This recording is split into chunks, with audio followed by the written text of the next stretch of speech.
Nhìn này, hôm nay thì chúng ta sẽ đi tiếp về cái bài của công cụ bút. Thì hôm nay chúng ta sẽ ứng dụng cái bút đó để thiết kế cho một sản phẩm thực tế. Hôm nay thì chúng ta sẽ thiết kế cái sản phẩm về bìm cho trẻ con. Thì để muốn làm được cái điều đó thì các bạn sẽ phải có một cái tư liệu về hình ảnh. Thì chắc chắn là chúng ta sẽ chọn đến cái phần tư liệu của chúng ta nhá. Cái này thì chắc chắn sẽ gửi lại cho các bạn. Đây là chúng ta sẽ chọn vào biểu tượng là đây ạ. Và mọi người sẽ nhìn thấy ở đây mình có hình ảnh của sản phẩm, ở đây thì có logo của sản phẩm. Tất nhiên cái logo này thì sẽ chia sẻ cho mọi người, đáng nhẽ thì là nó là logo PNG. Mọi người nhìn thấy file PNG chưa? Nhưng mà sau này khi mà các bạn mà học đến Inlut hoặc thậm chí là những cái bạn mà trên trường học dài hạn đối với mình thì mình yêu cầu là đồ lại và vẽ lại cái này bằng vector. Vẽ bằng vector của cái logo này nha, mọi người nhìn thấy chưa? Và với tính năng này nó chỉ dành cho những cái giá trị khi mà mọi người làm nhanh nhất thì là nằm trên những phiên bản CC 2023 hoặc 22 thôi. Bởi vì nó sẽ có tính năng là tạo khối cho đối tượng. Có nghĩa là sẽ dùng cái giá trị của 3D trên Inlut thì mới làm được. Còn bình thường thì mình vẫn có thể làm được cái này nhưng nó sẽ hơi mất công nha. Photoshop thì cũng một phát ăn ngay được cái này, nhưng cái Photoshop nó không phải đích đến, bởi vì sau khi được yêu cầu, tại vì có khách hàng bảo là tại sao có rồi mà tại sao phải đồ lại làm gì, bởi vì là mình còn ứng dụng ra làm những sản phẩm khác, ví dụ như là bảng biển thì logo nó phải to, nó không thể dùng logo này được, logo này lấy trên mạng nên thường thường nó sẽ bị vỡ hình. Và mọi người nhớ là sau khi mà chúng ta làm xong rồi chúng ta làm kỹ, có địa chỉ đàng hoàng, sau đó chúng ta lưu lại trở thành một cái sản phẩm của chúng ta để làm hồ sơ xin việc. Hồ sơ xin việc của các bạn càng nhiều thì khả năng mà người ta mời các bạn đến cái công ty thiết kế nó sẽ càng cao. Và người ta chỉ mời các bạn khi mà các bạn làm thực tế thôi nha. Và đây, trước khi mà các bạn đẩy bất cứ một thứ gì trên mạng thì bạn cứ chứng thực đây là giá trị tôi làm từ đầu. Ví dụ có một cái file gốc nhìn này, đây mọi người nhìn thấy chưa? Có những file nguồn sau đó mới ra được cái phiên bản thiết kế thì đấy mới là giá trị thì người ta biết ngay. Chứ tránh trường hợp là có nhiều người đi lấy ảnh của người khác xong về đây là hồ sơ của em. Thì tất nhiên người ta sẽ đến, người ta cho bạn thử việc, nhưng thử việc không làm được thì chắc chắn là các bạn yên tâm, người ta nói người ta còn chửi cho ra. Xong người ta đuổi về, nó rất là đáng tiếc nha. Mọi người lưu ý cái việc này một tí. Ok, bây giờ thì chúng ta sẽ có một cái hình, và cái hình đấy thì mình sẽ bắt đầu từ cái hình của một cái thiết kế. Mọi người có thể chọn cho nó một cái cổ giấy 1200 x với 600. Đây ạ, chúng ta sẽ chọn vào thiết kế này. Chúng ta có thể chọn vào new này. Chúng ta có thể là chọn vào 1200. Và mọi người có thể chọn với giá trị là có thể là 900 cũng được. Nhìn thấy không ạ? Và tất nhiên là chúng ta đừng bao giờ quên cái giá trị đó là 150. Độ phân giải mình sẽ để là 150. Và tất nhiên là kiểm tra toàn bộ tất cả các thông số, thì ở đây nó có pixel này, ở đây nó có giá trị resolution này, ở đây có chế độ là RGB này. Và tiếp theo nữa là cái background, cái background thì mình để là màu trắng. Đó, sau khi kiểm tra toàn bộ tất cả những cái tiêu chí này thì mọi người bắt đầu tạo thôi. Thì lúc này mọi người sẽ nhìn thấy ở đây mình có một cái thiết kế là như thế này. Công việc đầu tiên của chúng ta làm gì ạ? Chúng ta sẽ chọn cái hình ảnh đó, và hình ảnh nó nằm ở đâu thì mọi người sẽ tích vào đó, lấy cái đường link này cho nó nhanh. Ctrl A ở đây hoặc Ctrl C, sau đó thì chúng ta sẽ sang bên cái file Photoshop của chúng ta bật file nó lên bằng file. Chọn là Ctrl O. Ctrl O là mở file mà. Và sau khi mở file xong thì mọi người tích thẳng vào đây và ấn vào Ctrl V thì ngay lập tức nó tìm đến cái đường link của chúng ta, rất là đơn giản. Hôm nay mình sẽ bắt đầu với một cái hình này cho các bạn, đó là tích vào đây. Mọi người nhìn cái này chưa? Tích vào thẳng cái đối tượng của chúng ta và chúng ta sẽ bật lên. Đó. Đây là một cái tư liệu hình ảnh đã lấy từ trên mạng về. Và sau khi lấy trên mạng thì việc đầu tiên là chúng ta sẽ biến trở thành một cái sản phẩm khác. Ít khi người ta kiếm được một cái hình ảnh nó tương tự như này đó. Tại sao khi nó quảng cáo về cho cái tã cho trẻ con này người ta phải chọn người mẹ? Bởi vì là cái người mẹ sau khi sinh đứa con xong thì cực kỳ vất vả trong cái quá trình là trông con vào buổi tối. Lúc nó thức, lúc này thì rất là mệt, nên chính vậy mà, và cái việc mà làm cho cái đứa trẻ con đấy nó hay thức dậy bởi vì là nó không có một giấc ngủ sâu, bởi vì nó có thể là đi vệ sinh ra thì ngay lập tức ướt là ngay lập tức nó sẽ làm sao, nó khóc. Nên chính vậy mà để có một cái bỉm mà nó làm sao ạ? Nó tạo ra cảm giác khô thoáng này, không bị tạo ra bị hăm cho đứa trẻ con này, và nó rất mềm mại này, và nó sẽ giúp ích cho đó là tạo nên sức khỏe của cả đứa trẻ con, cũng giống như là sức khỏe của người mẹ. Và cái người mà chọn cái bỉm này nó chứa đựng tình yêu thương của người mẹ dành cho người con, thậm chí là trong đấy có tình yêu thương của cả gia đình, có bố ông bà, và không phải đứa trẻ con nào cũng hợp với nó đó.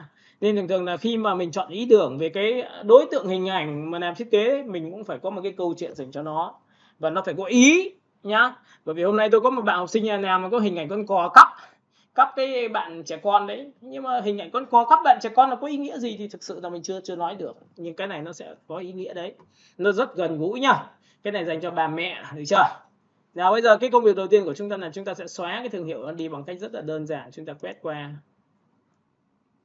Đấy, chúng ta quét qua cái này thôi. Và cái công cụ của chúng ta phát huy cực kỳ tốt trên những cái nền background sau nó sẽ là kiểu như không rõ hình ấy. Chúng ta chọn vào công cụ Shift F5 tự khắc chúng ta sẽ ấn và chúng ta tích vào đây, tự khắc mất. Thế thôi. Sau khi làm xong thì chúng ta chọn vào những cái công cụ khác, ví dụ như mọi người có thể chọn vào cái công cụ lasso là khoanh qua tự do, nhìn thấy khoanh qua tự do chưa? Khoanh đến đâu thì sẽ được vùng chọn đến đấy. Lasso có 3 loại nhá. Loại thứ nhất là tự do. Loại thứ hai là căng dây, là vẽ đường thẳng. Và loại thứ ba là bắt theo điểm của vùng màu, có nghĩa là những cái ảnh tương phản thì cái này nó sẽ rất là tốt, nhưng nó không phải là cực kỳ tốt để mà làm việc cắt hình. Mọi người lưu ý nhá. Nên thường thường là chúng ta chỉ biết đến nó để sau này chúng ta ứng dụng với các công cụ khác thôi, chứ còn thực sự trong Photoshop dùng này rất ít, khi với những tính năng hiện tại bây giờ nó đã quá tốt rồi nha. Đây ạ, ví dụ mọi người nhìn này, căng dây này, đấy nha, tự do thì khoanh này, khoanh rất đơn giản, là muốn qua đâu thì mình cứ khoanh như này thôi. Tại sao thế? Bởi vì cái này nó sẽ tốt hơn so với phiên bản là trong trường hợp này là hình vuông, mọi người biết không? Hình vuông tôi vẽ vào đây, xong rồi tôi lại vẽ vào bên này nữa thì thực sự là lâu lắm, nó không kiểu nót néo được. Nên chính vậy mà dùng lasso là tốt nhất. Đấy, thì mọi người cứ khoanh qua đây phát là được khác, được luôn. Được chưa? Và sau khi làm xong cái này thì chúng ta dùng công cụ đó là Shift F5 thôi. Chúng ta ấn OK, tự khắc là cái hình của chúng ta nó sẽ biến mất. Đó. Và sau khi biến mất xong cái đoạn ở giữa này mà mọi người thấy vẫn chưa nghĩ lắm thì mọi người lại khoanh một lần nữa trong cái phần mà cảm giác bị lỗi mà mình không ưa thôi, mình không thích thôi, thì mình dùng Shift F5 lại lần thứ hai, tự khắc ấn Enter thì lập tức là cái hình đó nó sẽ biến mất. Thế lúc này thì chúng ta đã xóa được cái hình rồi, đúng không ạ? Và tiếp tục chúng ta sẽ xóa nốt cái phần nữa. Đấy ạ, chúng ta sẽ chọn vào cái công cụ lasso và chúng ta sẽ khoanh qua đây. Chúng ta sẽ khoanh qua nhá, mọi người sẽ nhìn này, khoanh qua đây, đúng không ạ? Để chúng ta chọn vào công cụ Shift F5, tiếp theo lần nữa thì ấn OK thì tự khắc là hình của chúng ta cũng biến mất luôn. Đấy, mọi người nhìn thấy không? Nó rất là đơn giản. Và sau khi đã làm xong thì bây giờ ở phần phía dưới của chúng ta nó có một cái hình như thế này. Thì mọi người để ý rằng là trong cái này thì mình có thể chỉnh sửa mấy cái cách như sau. Đây, cách đặt người ta cũng tốt rồi đấy. Nhưng mình sẽ thiết kế nó khác đi thì bằng cách nào? Thì đây, chúng ta sẽ chọn. Lúc này thì để muốn mất được một cái hình này thì chúng ta sẽ làm một cái nào, chúng ta cũng chọn vào cái công cụ lasso và chúng ta cũng khoanh như vậy luôn. Thế mới cho nó thoải mái. Nhìn chưa? Và lúc này chúng ta chọn vào công cụ Shift F5 lần thứ hai và chúng ta cũng ấn OK để xem nó có mất không. Nó cũng mất này, các bạn nhìn thấy chưa? Tất nhiên những cái đoạn nấp như này thì chúng ta sẽ dùng cái công cụ lasso lại một lần nữa, chúng ta khoanh qua những cái đoạn khuyết thiếu, chúng ta Shift F5 ấn vào đây. Chúng ta sẽ khoanh qua vào đây, chúng ta ấn Shift F5 tiếp theo lần nữa. Đó, thì mọi người cứ làm dần dần như này thì nó sẽ biến mất thôi.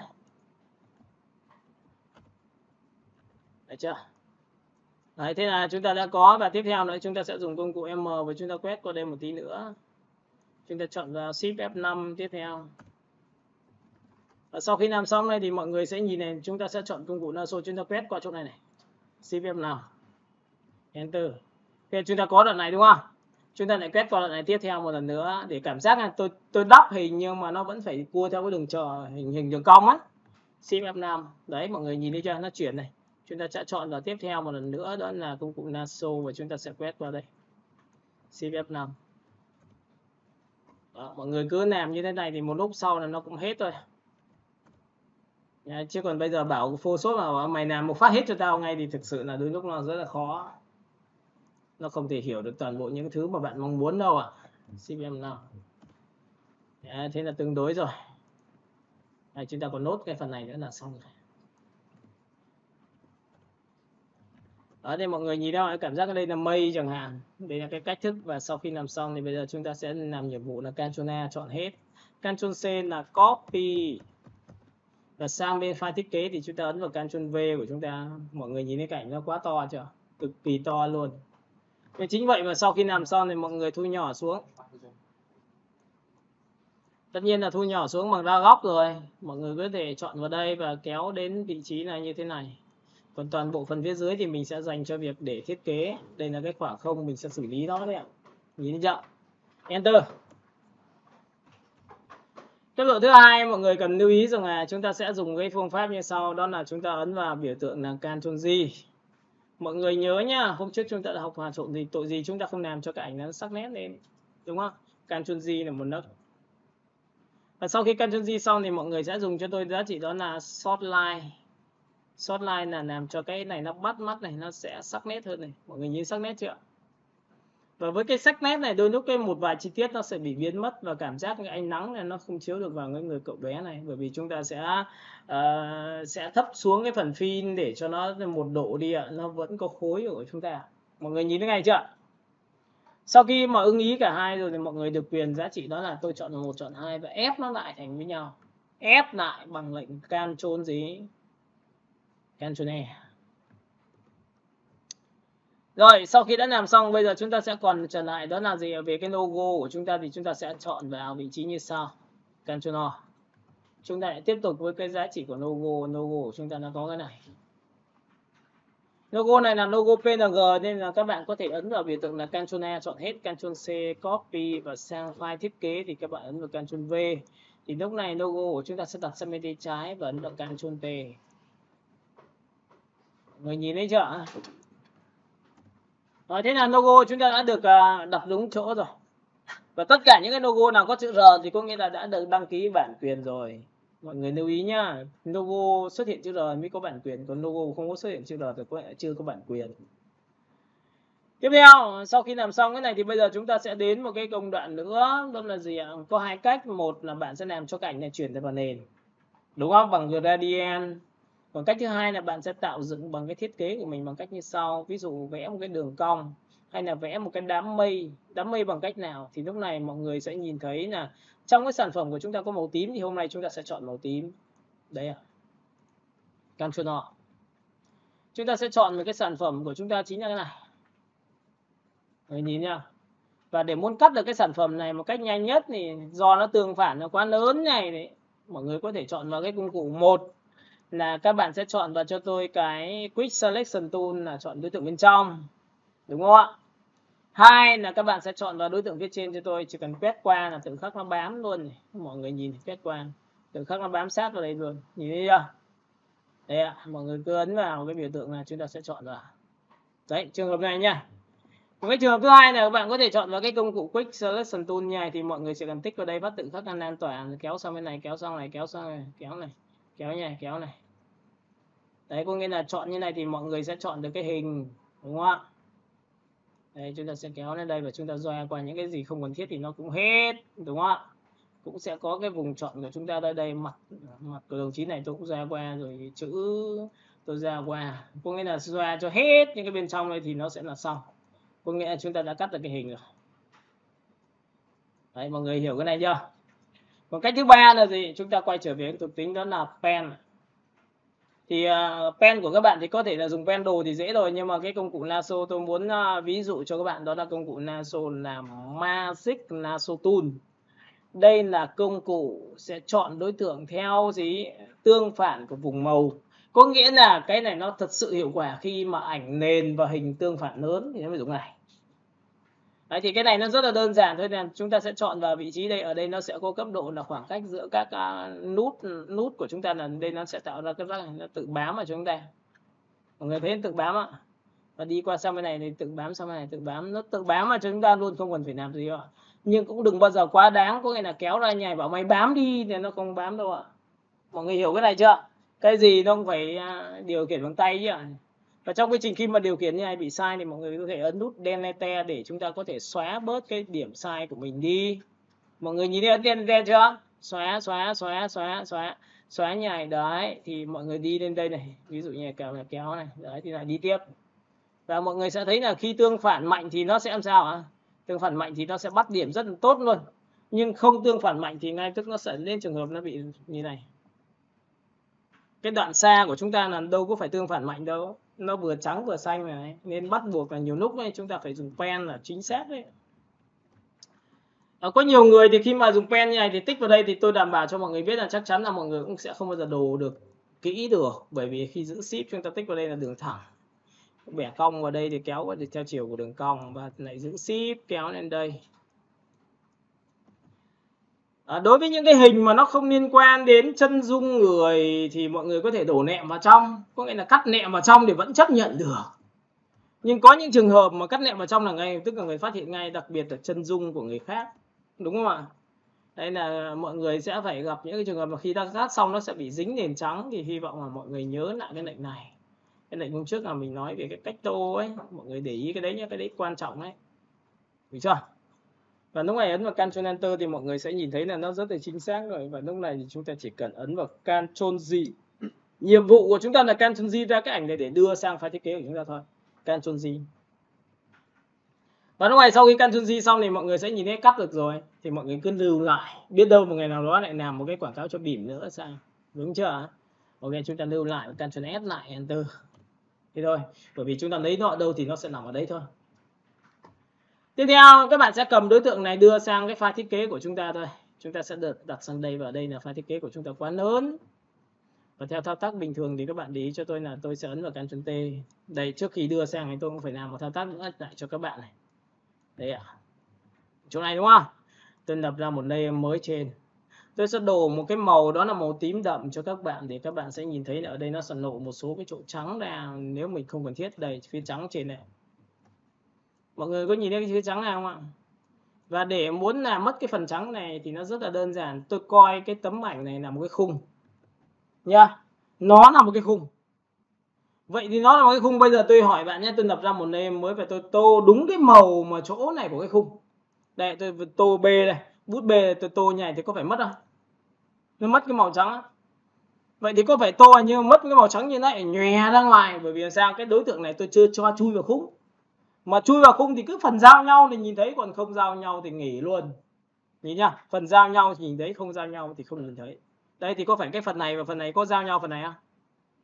Thì các bạn chỉ cần chọn cho tôi Ctrl G là tự khắc nó sẽ chui vào thôi. Nhìn thấy mất bên ngoài chưa? Mất cái viền trắng chưa?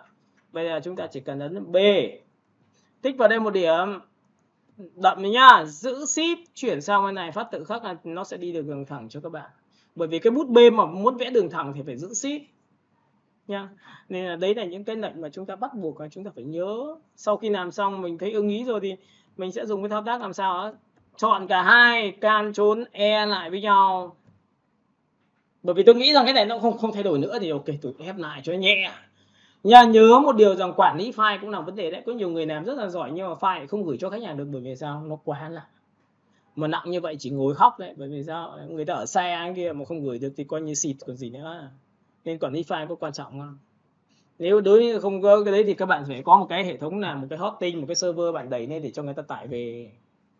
Đấy, còn nếu không có thì phải tự lực cánh sinh hết nha. Rồi tiếp theo, chuột phải vào đối tượng, và lúc này thì chúng ta sẽ cầm đối tượng đó và di sang cái file thiết kế của chúng ta, và nhớ là giữ chuột. Và sau khi giữ chuột xong thì cầm vào đối tượng giữa thì chúng ta sẽ thả ra, thì tự khắc chúng ta có được cái hình thôi. Mọi người thấy không ạ? Và sau khi đã có hình xong thì mọi người sẽ làm một cái thao tác như sau, đó là chúng ta sẽ chuột phải chọn vào Convert Smart Object. Tại sao phải Convert Smart Object? Bởi vì là khi Convert như này thì đối tượng chúng ta thu nhỏ lại và phóng to lên thì lại không bị ảnh hưởng đến hình nào. Ví dụ nhá, bạn không ấn vào đây nhá, nhìn này. Một ngày đẹp trời nào đó chúng ta ấn vào biểu tượng đó là Ctrl T và chúng ta thu nhỏ lại cái hình này. Thu nhỏ cực kỳ luôn, thu nhỏ hết cỡ luôn. Đây ạ, thu nhỏ như này được chưa? Thu nhỏ như này nè. Đấy.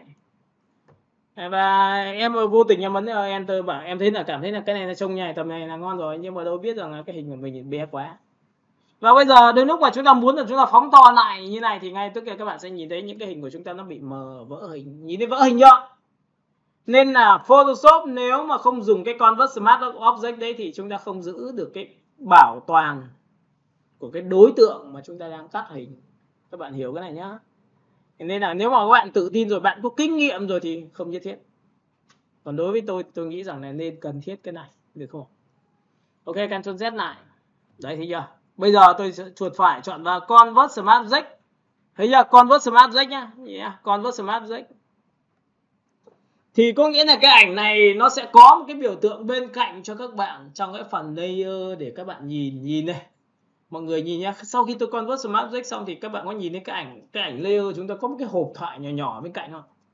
Có nhìn thấy không ạ? Nó đang báo hiệu cho bạn biết rằng cái ảnh này đã được gọi là Convert Smart Object rồi, sẽ giữ nguyên được cái bảo toàn đó. Và đây là một trong những phương thức người ta dành cho việc thiết kế mock-up ở trên mạng đấy. Biết thiết kế mock-up trên mạng không ạ? Làm xong thiết kế mà cứ đưa vào cái này thì khách hàng nhìn vắt chắc là phê luôn. Bởi vì nó đẹp sẵn. Làm thì làm được nhưng mỗi tội mất công thôi. Làm mock-up cũng không khó đâu, dễ. Nhưng mà lại mất công. Ctrl T và lúc này chúng ta sẽ thu nhỏ lại giống như là tôi vừa trình dẫn cho bạn. Đó là gì? Tôi lại thu nhỏ tiếp theo một lần nữa. Tôi cầm đây tôi kéo là một lần nữa tiếp theo. Cầm ở đây kéo lần nữa. Kéo nhỏ xíu như này được không? Còn nhỏ hơn cái vừa rồi. Nhìn thấy nhỏ chưa? Bây giờ chúng ta ấn vào Ctrl T và chúng ta lại phóng to như này thì các bạn yên tâm một điều rằng ảnh chưa cũng thế. Thấy không? Khác nhau không? Đúng chưa? Nên cái Convert Smart Object nên thường có rất nhiều bạn hay gặp một cái lỗi nữa, đó là gì? Chúng ta chọn vào file và chúng ta chọn vào cái công cụ Place. Các bạn có thể paste một cái ảnh vào. Thì đôi lúc paste một cái ảnh vào thì ngay tức nó cũng bị gạch chéo ngang như này, có nghĩa là các bạn đã paste ở dưới dạng định dạng là bảo toàn rồi. Mà đã là bảo toàn thì xin lỗi các bạn là không bao giờ dùng được bất cứ những cái công cụ như là M xóa đi, không có đâu nhá. Ví dụ bạn nhìn này, tôi quét qua đây. Nếu tôi ấn delete thì có phải mất góc không? Nhưng không bao giờ ấn được. Có nghĩa là nó giữ nguyên rồi, đừng có xóa, tôi không xóa được đâu. Tôi được bảo vệ rồi. Nha. Nên là mọi người phải lưu ý cái việc này. Và cái này người ta sẽ đưa từ Inút chuyển sang cũng được. Có nghĩa là nếu mà làm được Inút ấy, bố cục sau này sẽ xây dựng bằng Inút, bởi vì Inút nó hệ vector, phóng to thu nhỏ bao nhiêu không vấn đề gì cả. Nên là bạn xây dựng một bộ bố cục Inút cho tôi và kéo sang một phát tự khắc hình chúng ta ngon luôn. Đấy, nên là người ta khác nhau ở chỗ là người ta biết nhiều và biết sự giao thoa giữa các phần mềm với nhau, thì đấy mới là cái đích đến, được chưa? Nào tiếp tục này, sau khi đến đây tôi sẽ chọn vào đây. Tôi ấn vào Ctrl T và tôi thu nhỏ lại hình một tí. Và nhớ một điều rằng cái phiên bản của chúng ta là ở đây, tôi sẽ đặt vào đây.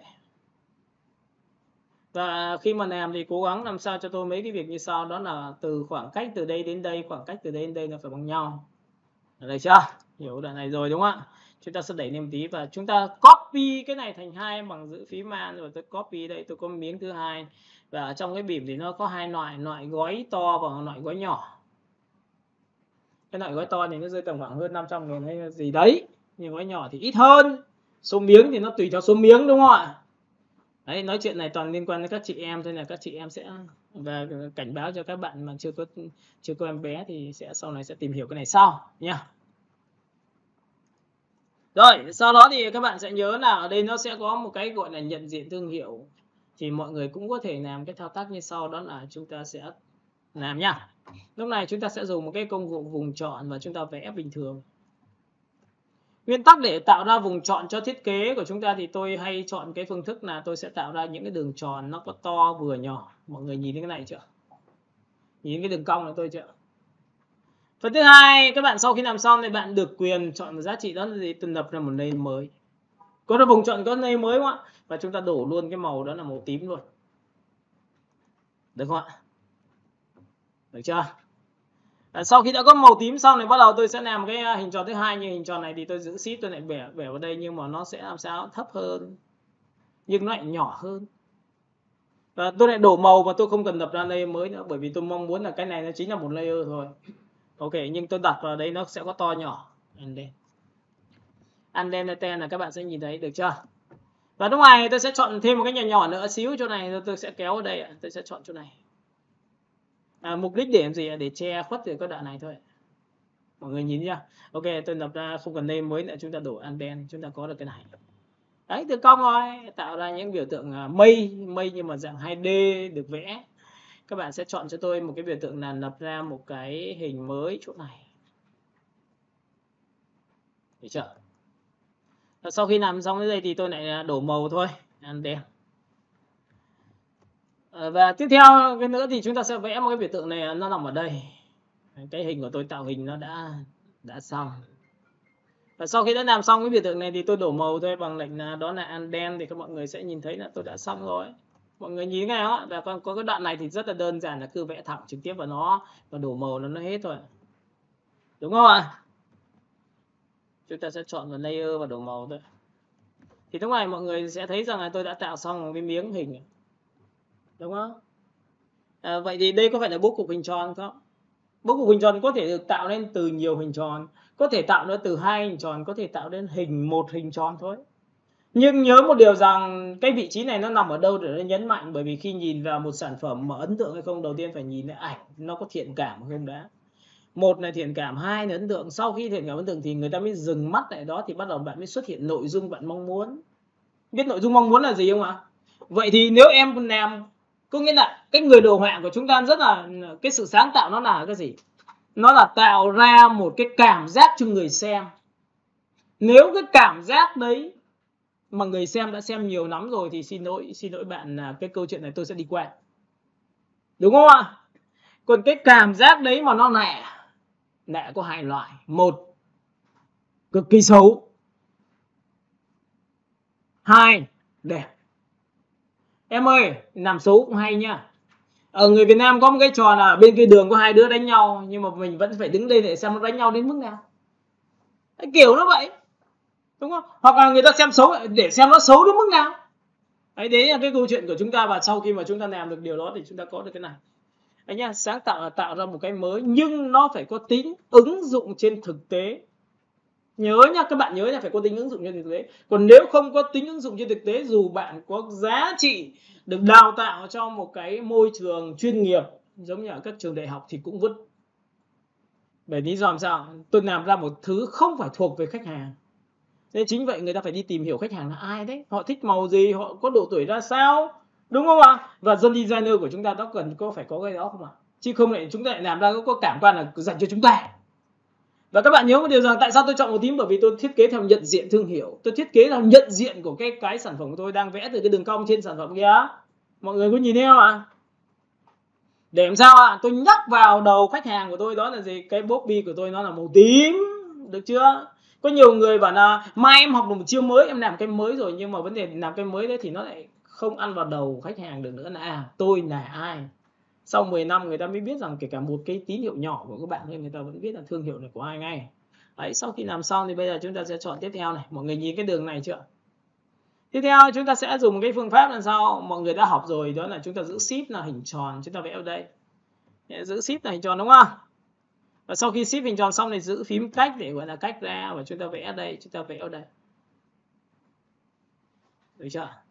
Và mọi người sẽ thấy mà tôi đang vẽ ra một cái đường cong tiếp theo. Và cái đường cong này nó có khoảng từ đây cho đến đây là to, khoảng không từ đây đến đây nhỏ, và khoảng không từ đây đến đây là bé. To, vừa và bé. Đấy là một trong những nền tảng cơ bản đầu tiên để tạo cho một thiết kế chúng ta an toàn. Nhưng an toàn đã, chứ chưa nói về sáng tạo mà chúng ta xấu thì đừng nên đi theo cái đấy làm gì cả. Lúc này tôi lập ra một layer mới, tôi quyết định ra mới, bởi vì làm sao tôi sẽ đổ màu cho nó bằng lệnh lá Andente. Và lúc này mà sau khi tôi đổ màu xong thì tôi cho cái miếng layer 4 xuống dưới layer 3 bằng Ctrl hoặc vuông bên tay trái để xuống dưới một lớp mà. Và lúc này chúng ta chỉ cần ấn vào số 50% thì ngay tức là các bạn đã có một sự chuyển màu. Bởi vì trong thiết kế người ta luôn luôn cần với cái giá trị gì đó là sắc độ. Đúng không? Thiết kế đâu cần phải cao siêu, mình có được bao nhiêu thì mình dùng bấy nhiêu, nhưng miễn sao mình làm nó đẹp, nó trông nó sạch sẽ là được rồi. Ok, chúng ta sẽ nhìn nhá, sắc độ và tỷ lệ cực kỳ quan trọng. Tiếp theo tôi lại vẽ thêm cái hình mới, giữ shift tôi vẽ ở đấy, giữ shift là hình tròn, sau đó tôi dùng phím cách để tôi đẩy sang trái đẩy sang phải để làm sao dịch chuyển. Đoạn này tôi lại không để to nhỏ nữa mà tôi để như thế này. Lập ra không cần lập ra layer mới nữa, mà tôi quyết định cái này là chính là một mảng, được không ạ? Tôi dùng lệnh là Andente, các bạn sẽ nhìn thấy là tự khắc nó sẽ opacity 50% luôn. Mọi người có hiểu này không ạ? Rồi tiếp theo cái giá trị nữa này, tôi lại dùng công cụ M và tôi quét qua đây một tí nữa, giữ shift và chúng ta sẽ đặt vào đây ạ. Mọi người nhìn thấy bắt đầu lại to hơn không ạ? Không ai bắt các bạn phải làm cho nó đều giống nhau. Còn nếu mà ông nào mà khó tính mà thích làm đều giống nhau thì đơn giản thôi. Đối với tôi thì cái gì cũng làm được nha. Nên là khó tính và dễ tính thì vẫn chết nha. Các bạn nhìn này, chúng ta sẽ dùng lệnh ăn đen thì tự khắc chúng ta lại có được một biểu tượng tiếp theo nữa. Nhìn thấy chỗ này nó bắt đầu to nhỏ chưa? Và cũng tương tự như vậy này, chọn vào cái này, ta vẽ nhiều lần quá thì nhớ thôi. Giữ shift chúng ta sẽ chọn và chúng ta sẽ đặt vào đây. Nhìn các bạn, lại đổ màu trực tiếp luôn và không cần layer mới đâu. Nên là chính như vậy nó sẽ đi theo như này này. Tiếp theo cái cuối cùng thì các bạn sẽ vẽ cho tôi bằng công cụ shift là vẽ hình tròn. Nhớ nhá, giữ shift với hình tròn này. Sau đó dùng phím cách để nó đi từ trái qua phải và tôi vẽ to một tí để tôi sẽ tạo ra cái hình như thế này. Trên thì to, giữa là bình thường và dưới là nhỏ nhất. Và trong ngoài đổ màu thôi, ăn đen. Các bạn sẽ nhìn thấy là cái hình của tôi đã xong. Mọi người có nhìn thấy cái này của tôi chưa? Ok, thế là chúng ta đã có được một cái sự chuyển đổi rồi. Còn nếu mà mọi người thích làm nhanh hơn nữa thì mọi người có thể chọn phương pháp như sau. Chọn vào vị trí số 1, chọn vào vị trí số 2. Cái này nó hơi nhiều diện tích quá. Các bạn có thể thấp xuống để nó trang trí như này, có được không ạ? Như này chưa? Cái thấp xuống thì nó sẽ được rồi. Cuối cùng chúng ta sẽ thấp xuống một tí như này, được không ạ? Mọi người có thấy được không ạ? Tầm này nhá, được chưa? Thì có phải phía trên nó thiếu một tí không ạ? Thì bây giờ mọi người đã học về cái lệnh đó là dùng công cụ M và quét qua một nửa phần phía trên như này, thì chúng ta chỉ cần dùng công cụ Shift F5 và chọn cho nó phát tự đắp lên thôi, tự khắc nó cũng được mà. Đây mọi người nhìn thấy không? Đúng chưa? Rồi tiếp theo nữa này chúng ta sẽ để ý này. Có nhiều người không bao giờ để ý cái này đâu ạ. Đây ạ. Có nghĩa là chúng ta nhìn thấy sáng sáng này, chúng ta không biết là nó bị lỗi không, nhưng bắt đầu in ra này, bắt đầu ồ chết rồi, mình đoạn này mình chưa xử lý thì tốt nhất tôi sẽ chuột phải chính hình này. Cách này rất là đơn giản, chọn đối tượng làm cho nó chuyển em về nền bằng cách như sau, đó là tạo ra mặt nạ. Có nhớ không ạ? Cách làm chuyển em vào nền là gì ạ? Chúng ta sẽ chọn vào gradient đen trắng và nhớ một điều, gradient đen trắng phải là basic. Nó phải là đen và trắng. Và trước khi kéo gradient thì phải kiểm tra cho tôi mấy cái giá trị như sau. Thứ nhất, thuộc tính phía trên phải normal, opacity 100%, mọi thứ đều ngon lành cành đào hết rồi. Thì bây giờ mới kéo. Tại vì mình học phải có cẩn thận chứ. Giữ shift là kéo thẳng hàng. Còn nhớ không ạ? Và chúng ta chỉ cần cầm cái kéo này, sau này không cần phải hông to đâu, kéo đây. Không bao giờ được kéo vượt quá mép ảnh. Tôi biết rằng cái này nó là cái phần ghi sáng rồi. Kể cả bạn kéo vượt qua như này thì các bạn cũng chưa chắc có phát hiện được đâu. Nhưng để nghề nghiệp thì chúng ta cứ phải từ mép đổ ảnh lại. Mất chưa? Sau khi mất xong chúng ta chỉ cần thu nhỏ. Thế là tôi đã có được giá trị tiếp theo. Bố cục đã được. Tiếp theo chuột phải chọn số 1, chuột phải chọn số 2 và cho cả hai lên trên bằng Ctrl Shift ngọc vùng bên tay phải. Thế là cái hình nó nằm ở trên rồi. Mọi người nhìn cái hình của tôi chưa? Tiếp theo. Không, nhưng mà Khánh ơi, anh thích cái này nó phải là gradient cho nó đẹp. Thì từ cái mảng bệt mà. Mình muốn làm đẹp thì mình sẽ chuột phải chọn là chính cái hình này, nhìn thấy chưa? Và mọi người nhớ một điều rằng là khi mà chúng ta đã có một cái lệnh đó là khóa nền rồi. Mọi người nhìn khóa nền chưa? Còn nhớ khóa nền không ạ? Hôm nay dạy nhưng mà thực ra là nhiều giống như lại nhắc lại để cho mọi người hồi lại những cái thứ thiết kế thôi. Tích vào đây. Và sau đó thì sau khi đã khóa nền lại rồi thì nó có nghĩa là gì? Bạn dùng cái gì thì nó chỉ áp dụng vào đối tượng thôi, còn ngoài đối tượng không có áp dụng. Lúc ngoài chúng ta chọn vào gradient để tôi kéo từ tím đậm chuyển sang tím nhạt, có được không ạ? Và thậm chí là người ta sẽ có một cái cách như sau, đó là tôi chọn vào đây màu đen chỉ thẳng vào màu tím, lấy màu tím. Tôi chọn vào đây lấy một cái màu tím tiếp theo, nhìn thấy hai màu chưa? Nhưng riêng màu tím số 2 tôi sẽ cho nó đậm xuống 1 độ. Nhìn chưa? Chuyển từ tím đậm sang tím nhạt. Và lúc này sau khi đã làm xong thì các bạn sẽ kéo cho tôi từ trái qua phải bằng cách tôi cầm tôi kéo nhảy, giữ shift lên thẳng hàng. Nhìn thấy chỗ này tối và chỗ này sáng chưa? Mọi người hiểu cái đoạn này không ạ? Và nó không đi đâu đâu ạ, nó vẫn ở chỗ đấy thôi. Còn nếu mà thích là kéo đây ạ. Có nhiều người bảo là không, lại hơi bị khó tính. Bị khó tính bằng cách nào nhá? Tôi muốn hai cái bên này là màu đậm nhưng ở giữa thì phải là màu sáng cơ. Vậy thì mọi người phải chọn một cái giải pháp lại quay trở lại gradient, làm cho tôi một cái thủ tục tiếp theo. Đó là gì? Tôi tích vào đây, tôi sẽ cho cái này nó sáng lên 1 độ nhá. Nhìn thấy chưa? Rồi. Bây giờ nhìn này, cái này là sáng. Thì tôi kéo nó vào giữa. Được chưa? Và khi kéo vào giữa rồi mới yêu cầu rằng là cái gradient của tôi là phải nằm đúng chỗ giữa vậy thì phải đánh vào thông số. Thấy chưa? Các bạn thích phóng khoáng hay là thích theo cách gọi là cực kỳ kỹ thì đây nó cũng làm được hết 50 ạ. Này không trượt được đâu ạ. Máy đánh chứ không phải người đánh đâu nhá. Rồi tiếp theo, để muốn lấy được cái mã màu từ bên này sang bên này một cách dễ dàng ấy, thì trong cái thằng Photoshop nó khác so với Illustrator chỗ này là các bạn chỉ cần tích vào nó, tích vào cái màu đó nhá. Sau đó bạn muốn lấy cái màu đó sang cái vị trí khác thì bạn chỉ cần tích sang phát tự khắc nó lấy luôn màu từ bên này sang. Có phải nhanh không ạ? Không cần phải đo thông số đâu ạ, chính xác luôn. Đấy, là hay hơn chỗ là Illustrator là chỗ này đấy ạ. Và sau khi đã làm xong thì bây giờ các bạn sẽ dùng cho tôi phương thức là giữ shift kéo ở đây cho nó thẳng hàng. Thì có phải là sáng nào mà giữa không các bạn? Hiểu cái này chưa đã? Okay. Rồi tiếp theo chúng ta sẽ chuột phải chọn vào đối tượng và bắt đầu tôi thấp cái này xuống một tí, thấp xuống một tí đẩy nuôi vào trong. Tôi thấp cái này xuống một tí nữa, tôi sẽ đẩy nuôi cái này vào trong. Ok, tôi chuột phải, tôi chọn vào đây, tôi chuột phải, tôi chọn vào đây, tôi đẩy một tí vào đây. Đấy. Xong chưa? Tiếp theo bây giờ sẽ điều chỉnh một tí sắc độ này. Các bạn có thấy là cái hình này tôi đã làm xong rồi không ạ? Tôi có thể được quyền ấn vào Ctrl G lần thứ hai. Có nghĩa là tôi sẽ nhân bản cái lớp opacity 50% đấy. Và chúng ta có thể dịch chuyển lên phía trên. Đấy, đây là dành cho mấy người mà muốn làm nhanh ấy. Thì nó sẽ kiểu đều đều nhau thôi. Và cái số này các bạn hãy chọn cho tôi số 3. Opacity. Thấy không? Chuyển độ thì bao giờ cũng tạo ra cảm xúc cho người khác, đó là nhuyễn cái màu mà. Đúng không ạ? Nhưng mà làm cái này nó không có đẹp bởi vì nó cứ đều đều nhau thôi. Vậy thì thà rằng chúng ta mất công, chúng ta luyện dần đi còn hơn là chúng ta cứ làm có sẵn này. Nên là tôi nói thật cho bạn biết, tôi lại vẽ lại cho các bạn bằng cách như sau. Dùng một cái vùng chọn hình tròn, giữ shift vẽ một cái ra đây. Thực ra tôi nói thật cho các bạn biết tôi là người thiết kế nhưng mà tôi đi theo cái trào lưu của gần như là khách hàng. Áp dụng thêm mỹ thuật thôi. Nên là có những cái thứ mà tôi tuyệt đối không áp dụng hàn lâm vào đâu ạ. Nha. Ok, chúng ta sẽ làm từ đây. Được không ạ? Mọi người nhìn này chưa? Rồi sau khi làm xong thì bây giờ lập ra một layer mới, có đồng ý chưa? Đấy, mình chỉ làm thôi, lập ra một layer mới, trượt làm sao được. Khi nói đâu làm được đến đấy, nói có nghĩa là cảm giác mình đang đi trong thiết kế bên trong ấy. Mình còn biết mình đang đứng đâu không ạ? Đổ màu bằng lệnh gì? Anden. Và sau khi ấn vào Anden xong thì các bạn hãy chọn cho tôi số 3. Bây giờ opacity đúng nghĩa của nó này, to vừa nhỏ này. Lúc này chúng ta vẽ một cái vùng chọn tiếp theo và vẽ ở đây. Nó tùy thuộc vào cách ngành nghề, nó tùy thuộc vào cái sản phẩm để bạn chọn phong cách này nhá. Ví dụ tôi làm cho bánh ngọt thì tôi chơi cái này. Thấy hợp lý không? Trông nó yêu ngay.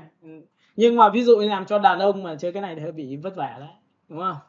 Nào chúng ta sẽ đổ màu bằng lệnh Anden. Tiếp theo chúng ta sẽ có cái này. Đúng không ạ? Tiếp theo chúng ta sẽ phóng to một tí nữa. Chúng ta sẽ kéo vào đây. Chúng ta kéo vào đây. Đổ màu thôi. Và tiếp theo các bạn sẽ chọn vào đây. Ctrl D chúng ta sẽ kéo vào đây. Chỉ sợ mọi người không có thời gian này, ví dụ học đến Inode này mọi người về nghiên cứu quả thuộc tính con người nữa thì ngon. Chỉ sợ mọi người không có thời gian nghiên cứu thôi, tôi thích mọi người nghiên cứu cái đấy cơ. Được chưa? Rồi ok, đổ màu thôi.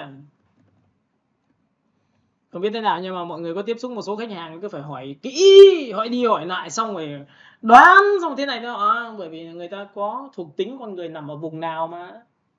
Với nói chuyện với những con người nếu mà không đưa ra các con số một cách chính xác thì lấy đâu ra người ta tin được mình.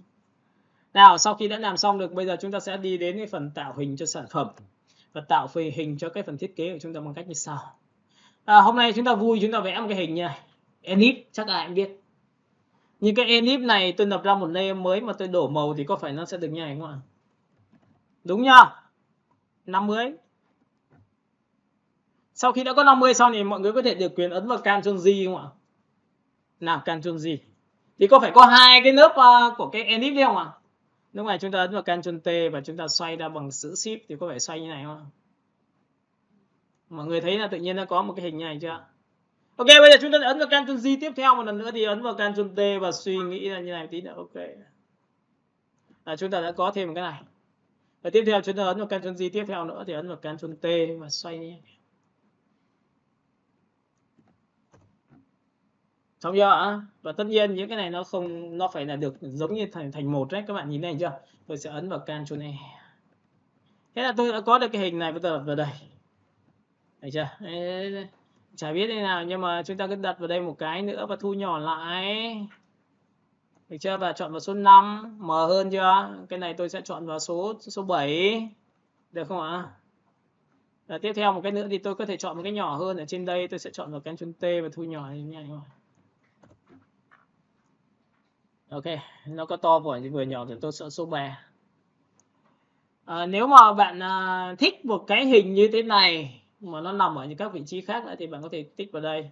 Để cho nên trên tất cả này thì các bạn có nhìn thấy là cái này khó nhìn đâu. Có nhìn không? Mờ. Nhưng mà chúng ta được quyền khóa nền mà. Khóa nền là đứng ở đây này. Và chúng ta được quyền đổ một cái màu đó là màu trắng mà.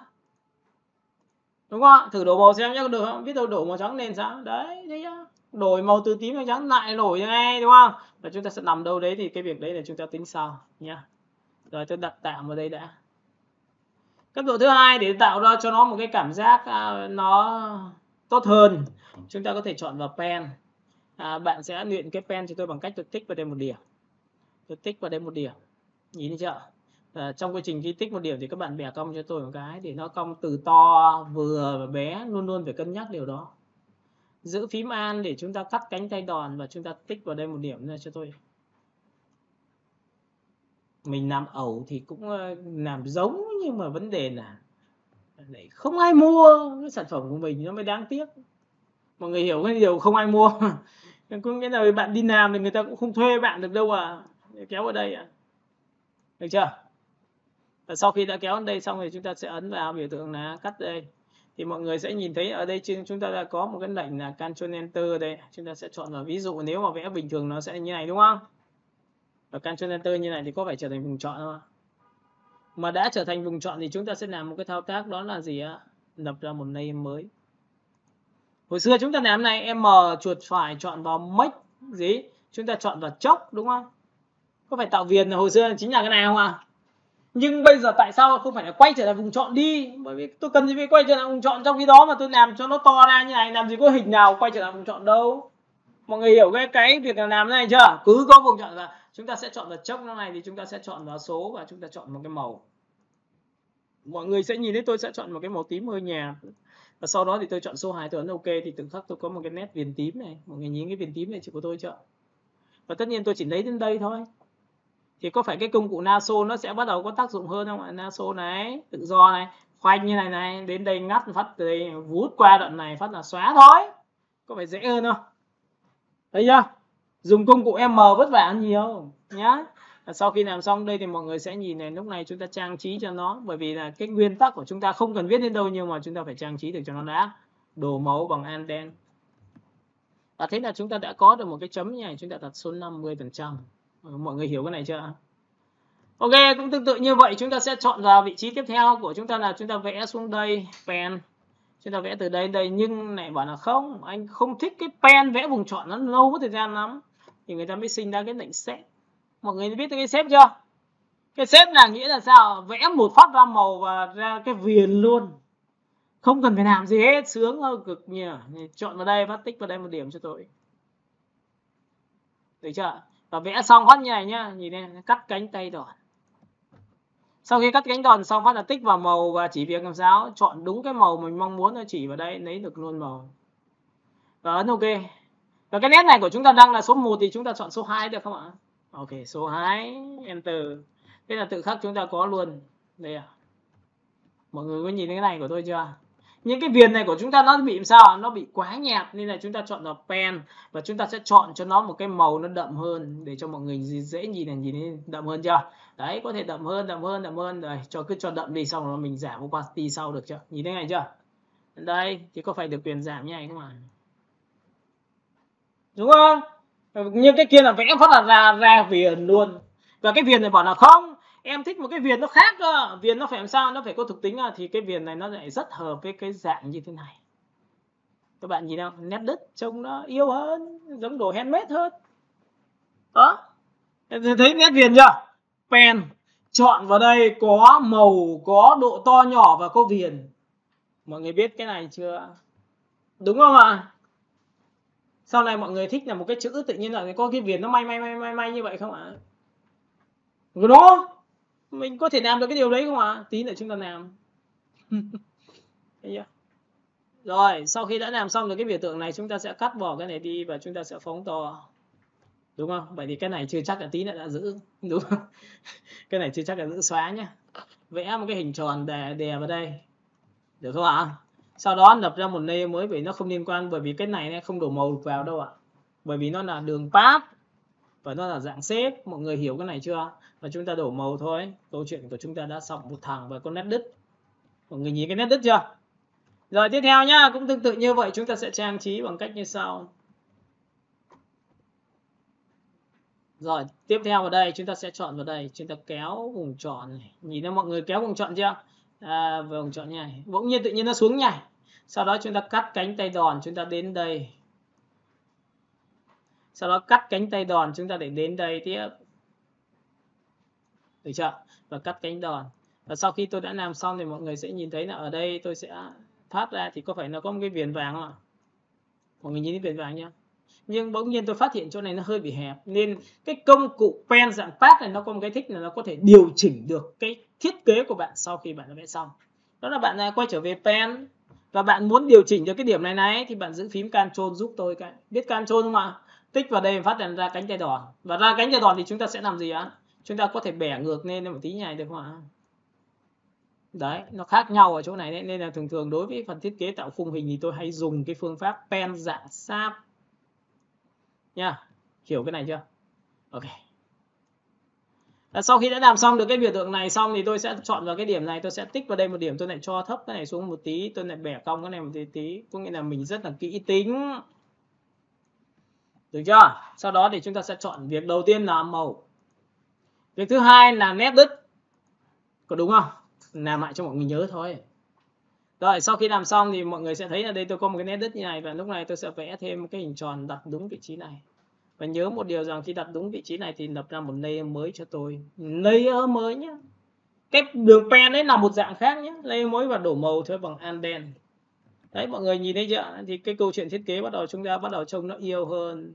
Có nghĩa làm ra một cái sản phẩm nhưng mà chi tiết những cái đấy mình phải kỹ. Bởi vì càng kỹ bao nhiêu thì các bạn sẽ có giá để khi khách hàng người ta nhìn vào người ta cảm nhận được điều đấy đấy. Nhỉ? Rồi tiếp theo. Nó có nhiều trò lắm. Nhưng mà sau khi làm xong tôi phát hiện là cái này nó lại nằm ở phía dưới. Tôi chuột phải chọn 1, tôi chuột phải chọn 2, một cho lên trên tất cả. Đồng ý chưa? Rồi tiếp theo. Bây giờ thì chúng ta sẽ xác định cái mục tiêu của chúng ta là cái ánh sáng nó chiếu vào đâu, thì đầu tiên chúng ta cứ chơi trò đổ màu đã. Còn nhớ cái đổ bóng không? Ok, chúng ta ấn vào Ctrl G là một lớp, và Ctrl T thứ hai, và chúng ta kéo từ trên xuống bằng lệnh Shift, kéo từ trên xuống như này. Và sau khi đã chọn xong như này thì xong thì các bạn sẽ làm cách nào?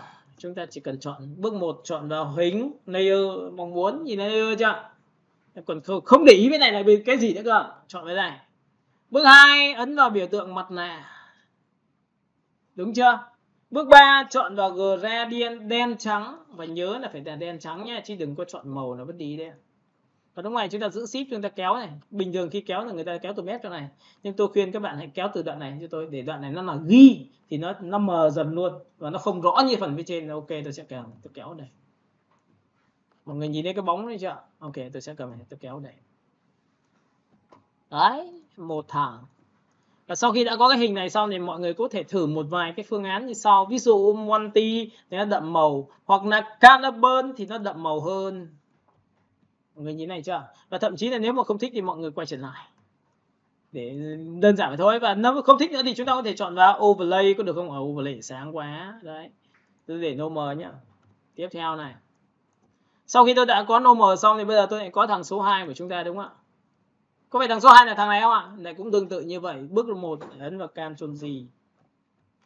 Bước 2 ấn vào Ctrl T và giữ Shift để kéo một phát xuống, bởi vì đây là phiên bản CC 2022, nó không phải là 19. Và sau khi làm xong đây thì chúng ta lại làm thao tác là bước 1 lại chọn vào Layer. Bước 2 chọn vào mặt nạ. Bước 3 là chọn vào gradient đen trắng và kéo từ trên này xuống dưới này, tự khắc tôi có được cái bóng thứ hai. Các bạn nhìn thấy không ạ? Và cái bóng thứ hai thì riêng cái đoạn này không bao giờ lẫn vào cái số 1 được. Mọi người hiểu cái này chưa? Nên buộc chúng ta phải làm nào để nó mất được cái này được không ạ? Mọi người còn nhớ cái biểu tượng của cái mặt nạ không ạ? Tích thẳng vào cái mặt nạ và có thể dùng công cụ bút B. Bút B của tôi là màu đen. tô vào đến đâu thì hình sẽ mất đến đấy. Vậy chứ có phải tô nhà em mất hình hả? Thấy chưa? Đấy, nên là đừng có nói là bút mà dùng ít nhá, bút dùng nhiều khủng khiếp luôn nếu muốn chuyên nghiệp. Tiếp theo, sau khi đã tạo bóng xong, bây giờ tôi sẽ tạo bóng dưới chân. Thì tất cả những cái dòng bóng như thế này phải nằm ở dưới sản phẩm, nên tôi ấn vào Ctrl ngoặc vuông bên tay trái để nó xuống dưới. Đấy, xuống dưới thôi, nhìn này, kéo đây, nhìn thấy xuống dưới chưa? Như này mới là đúng. Ok, còn nó nằm ở đâu kệ nó, không quan tâm lắm đâu. Tiếp theo, bây giờ chúng ta sẽ dùng cái ellipse và chúng ta vẽ một cái rất là nhỏ nhắn xinh xắn ở phần dưới chân. Có nghĩa là các bạn đặt tay hay đặt bất cứ đối tượng nào đó trên vật thể thì thường thường ở dưới gầm bao giờ cũng là đậm. Và đây là một trong những cái bài mà khi người ta áp dụng cho logo. Có nghĩa là gì? Khi dùng một sắc độ của màu đen, bạn hãy mô tả cho tôi có cái vật thể bạn mong muốn nó là phải tạo ra khối, gọi là khối tròn ấy, thì cái nét dưới bao giờ nó cũng là nét đậm. Lên trên vẫn là nét đen đấy nhưng nó mảnh hơn, lên trên nữa nó mảnh dần thì tự nhiên nó tạo ra khối tròn. Các bạn hiểu cái này chưa đã? Thì cái này nó bắt nguồn từ giá trị là chúng ta học ở trong các trường đại học, nó sẽ như này. Tôi lập ra một layer mới cho các bạn. Và sau khi layer mới xong thì trước khi đổ màu thì chúng ta nhớ là bóng thì có nhòe không? Tư duy nhé, đây là tư duy. Bóng có nhòe không? Có nhòe. Và có nhòe thì phải dùng shift làm sao? Đúng không? Và tất nhiên tôi sẽ chọn là khoảng 5 gì đó, ok. Đúng chưa? Và bóng thì là màu gì? Đúng không? Vậy thì nó có thể là màu đen không? Hay là màu trắng không? Ví dụ bóng là bóng điện thì màu trắng. Đúng không? Bóng đèn ở quán bar thì nó lại màu quán bar. Còn bóng đèn ở dưới chân của đối tượng của chúng ta là màu đen không? Và tôi khuyên các bạn hãy chọn cho tôi đó là màu đậm nhưng mà theo tông màu của mình. Có nghĩa là tôi sẽ chọn màu đen nhưng thiên về tím. Được không ạ? Thì nó sẽ dễ chịu hơn. Ok, tôi tích vào đây một cái, tôi chỉ thẳng cái vị trí này và tôi kéo xuống đây thì có phải vẫn là màu tím không? Đúng nhá? Ok, nhưng tím này tím đậm. Tôi đổ màu bằng lệnh đen thì các bạn sẽ nhìn thấy ở đây tôi có một cái bóng ở phía dưới. Nhìn cái này của tôi chưa? Và sau khi bóng này xong tôi mới phóng to lên cho các bạn. Cái này muốn đẹp nữa, các bạn nhớ nha, nguyên tắc bao giờ bóng phải dùng multi. Để chỉnh trường hợp là nhiều lúc cái bóng đen chúng ta vẫn phải nhìn xuyên qua cái bóng đấy để nhìn được những cái vật thể bên trong nữa mà. Đúng không ạ? Và lúc này chúng ta sẽ ấn vào Ctrl T. Ctrl T là gì? Để ép cái bóng nó bẹt lại một tí ở phần dưới chân. Bằng lệnh Shift tôi kéo từ trên xuống dưới như này này. Và nhớ đừng bao giờ để đừng nơ nhá, những nơ như này là tự nhiên cái sản phẩm của nó bay đấy nhá. Ok, đẩy sát lên đây. Có nghĩa là mình làm đồ họa mình cũng phải để ý thực tế đấy. Tôi đặt như này. Và sau khi đã có cái hình này xong rồi giữ phím Alt copy sang bên cạnh luôn. Các bạn hiểu ý tôi chưa? Và tất nhiên ở đây người ta sẽ có giá trị như sau, tôi sẽ cái thứ xa tôi sẽ để 5 3 gì đó tùy các bạn. Thì lúc này cái sản phẩm của tôi đã bắt đầu nhìn thấy nhá. Không có nét đấy là màu sẽ bị trùng ngay, hiểu không ạ? Tiếp theo chúng ta lại tiếp tục tạo ra một cái bóng nữa cho đối tượng, đó là bóng đổ. Đây là bóng từ trên xuống nhé, còn bóng đổ nữa cơ mà. Chúng ta có thể làm đó, chuột phải chọn vào đối tượng. Và lúc này tôi bảo là không, vậy thì nhất định là chỗ này cần phải tím đậm một tí nữa thì có phải chỗ này ngon không? Đúng các bạn. Nên là tôi sẽ chuột phải quay trở lại cái này. Khóa nền rồi, gradient. Lúc này chúng ta sẽ chọn vào biểu tượng là một, chọn vào đây. Ông này là bên này. Tôi sẽ chọn nó đậm hơn một tẹo. Được chưa? Rồi, biểu tượng tích vào đây. Nó sẽ làm sao ạ? Chọn vào giữa. Và cuối cùng tôi sẽ có một cái ở ngoài cùng. Đó là gì? Tích vào đây. Tôi sẽ chọn một cái này ở đây. Thấy chưa? Thì có phải bên này đậm bên này không các bạn? Nhìn chưa? Và tôi kéo lại. Bởi vì sao? Tôi được quyền mà. Được chưa? Ngược lại. Vậy thì chúng ta sẽ phải sao? Kéo từ bên trái sang đây. Các bạn có thấy chỗ này đậm chưa? Nên nó sẽ sâu được cái hình của các bạn hơn. Hiểu cách tôi làm chưa ạ? Hiểu cái này chưa? Và thế vậy có cách nào đơn giản không? Rồi, cách đơn giản hơn là người ta dùng như này nhá. Mọi người biết cái lệnh hòa trộn của chúng ta rồi đúng không? Mọi người còn nhớ lệnh hòa trộn không ạ? Đây, từ cái nền tím này. Chúng ta có thể dùng một cái phương pháp là Ctrl G này một cái thì có phải có hai cái này không? Có hai cái này chưa? Và cái này tôi chỉ cần chọn Multify. Multify làm đậm mà, đậm chưa? Nhưng tôi muốn đậm bên này và bên này nó sẽ làm sao? Không đậm thì có phải lại dùng qua mặt nạ. Lại dùng gradient đen trắng. Kéo từ trái qua phải, từ phải qua trái vào được không ạ? Kéo như này có được không? Thì có phải là bên này nó chỉ đến đây không các bạn? Nhìn thấy chưa? Và lúc này tôi được quyền điều tiết opacity. hoặc phim. Thấy chưa? Đậm một tí nhưng mà tô rất là đều. Lý do. Em multi thấy chưa? Cái này nó linh hoạt không? Em nguyên tắc cuối cùng là phải làm ra sản phẩm đấy. Tiếp theo nhá. Nào. Bây giờ lại nhấn nhá tiếp. Tôi nói thật cho bạn vẽ một cái này thôi mà kỹ đến mức độ như này. Nhìn này, hình như này chưa? Tôi chuột phải lần thứ hai là số 3, nhìn số 3 của tôi chưa? Bây giờ tôi sẽ làm cho bạn xem. Quay nhân bản, các bạn biết nhân bản không ạ? Nhân bản tiếp theo một lần nữa nhé, Ctrl G. Mọi người có nhìn thấy tôi có hai cái này chưa? Và để muốn có hai cái này xong thì tôi chính là một layer thì tôi quay trở lại vùng chọn của đối tượng. Mọi người nhớ nhá, đây tôi kéo lên cho mọi người xem này, cái hình này tôi vừa nhân bản xong. Tôi quay trở lại vùng chọn cho đối tượng bằng lệnh là Ctrl và tích thẳng vào ảnh thu nhỏ. Đây ảnh thu nhỏ đấy ạ. Thế quay trở lại vùng chọn chưa? Và lúc này tôi sẽ dịch chuyển cái vùng chọn xuống một chút xíu bằng công cụ chuột.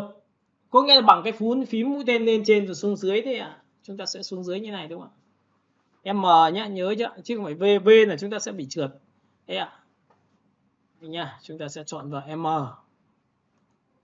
Đấy chưa? Chúng ta sẽ chọn vào M. Chúng ta sẽ dịch chuyển cái vùng chọn xuống bằng cách như sau. Đó là M của chúng ta đây. M này. Ô trời. Chúng ta sẽ chọn vào M. Đấy, nhìn chưa? Và chúng ta sẽ dịch chuyển này xuống bằng công cụ như này. Mọi người có nhìn thấy nó xuống như này không ạ? Nếu bây giờ tôi ấn xóa như này thì có phải nó thủng như này không mọi người? Nhưng mà cái mục đích của mình là gì ạ? Shift F6 là mình vùng chọn đi. Sau đó mình sẽ đặt là 10. 10 là mình vùng chọn sau khi vẽ và bây giờ xóa thì có phải nó nhòe này không? Mọi người có nhìn thấy nó nhòe không ạ? Và đến có nghĩa là nó sẽ chuyển đi vào nền từ đoạn này này. Ok. Xóa thêm một lần nữa, ấn Enter vẫn là chỗ đấy, ấn Enter thì lại nhỏ lại đi. Cứ xóa nhiều lần thì nó sẽ xóa như vậy, Ctrl D. Bây giờ tôi hỏi mọi người nhé, nếu cái này tôi chọn vào Multify, có nghĩa là đây ạ, hòa trộn làm đậm ảnh này. Thì có phải nếu cái này tôi nôi xuống chỗ đúng vị trí cũ như này thì có phải chỗ này nó sẽ đậm xong chuyển giao ra là đúng màu cũ không? Đây thì lúc này chúng ta mới làm xong rồi. Mọi người nhìn thấy có khối chưa?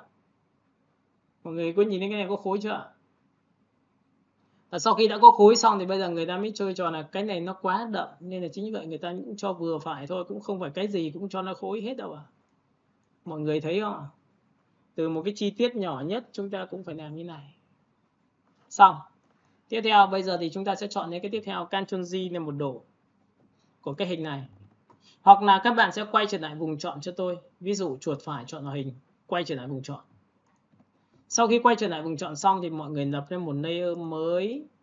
Và tất nhiên là cái bóng thì bao giờ cũng phải làm nhòe nên tôi chọn vào Shift F6 làm mềm vùng chọn sau khi vẽ đúng không? Và chúng ta sẽ chọn là số 5. Đổ màu bằng như này chưa? Ctrl T và chúng ta giữ phím Ctrl và chúng ta đổ xuống như này. Và sau khi làm xong thì cái bóng đổ chúng ta nằm ở đằng sau. Mọi người nhìn thấy chưa? Và sau khi làm xong thì tôi sẽ làm ra một cái biểu tượng mặt nạ của cái bóng. Lại dùng gradient đen trắng và kéo từ dưới lên trên này, chúng ta đọc bản vẽ này, đây nó sẽ đậm như này. Và ngoài sau khi làm xong tôi giữ phím Man, tôi copy ra sản phẩm số 2.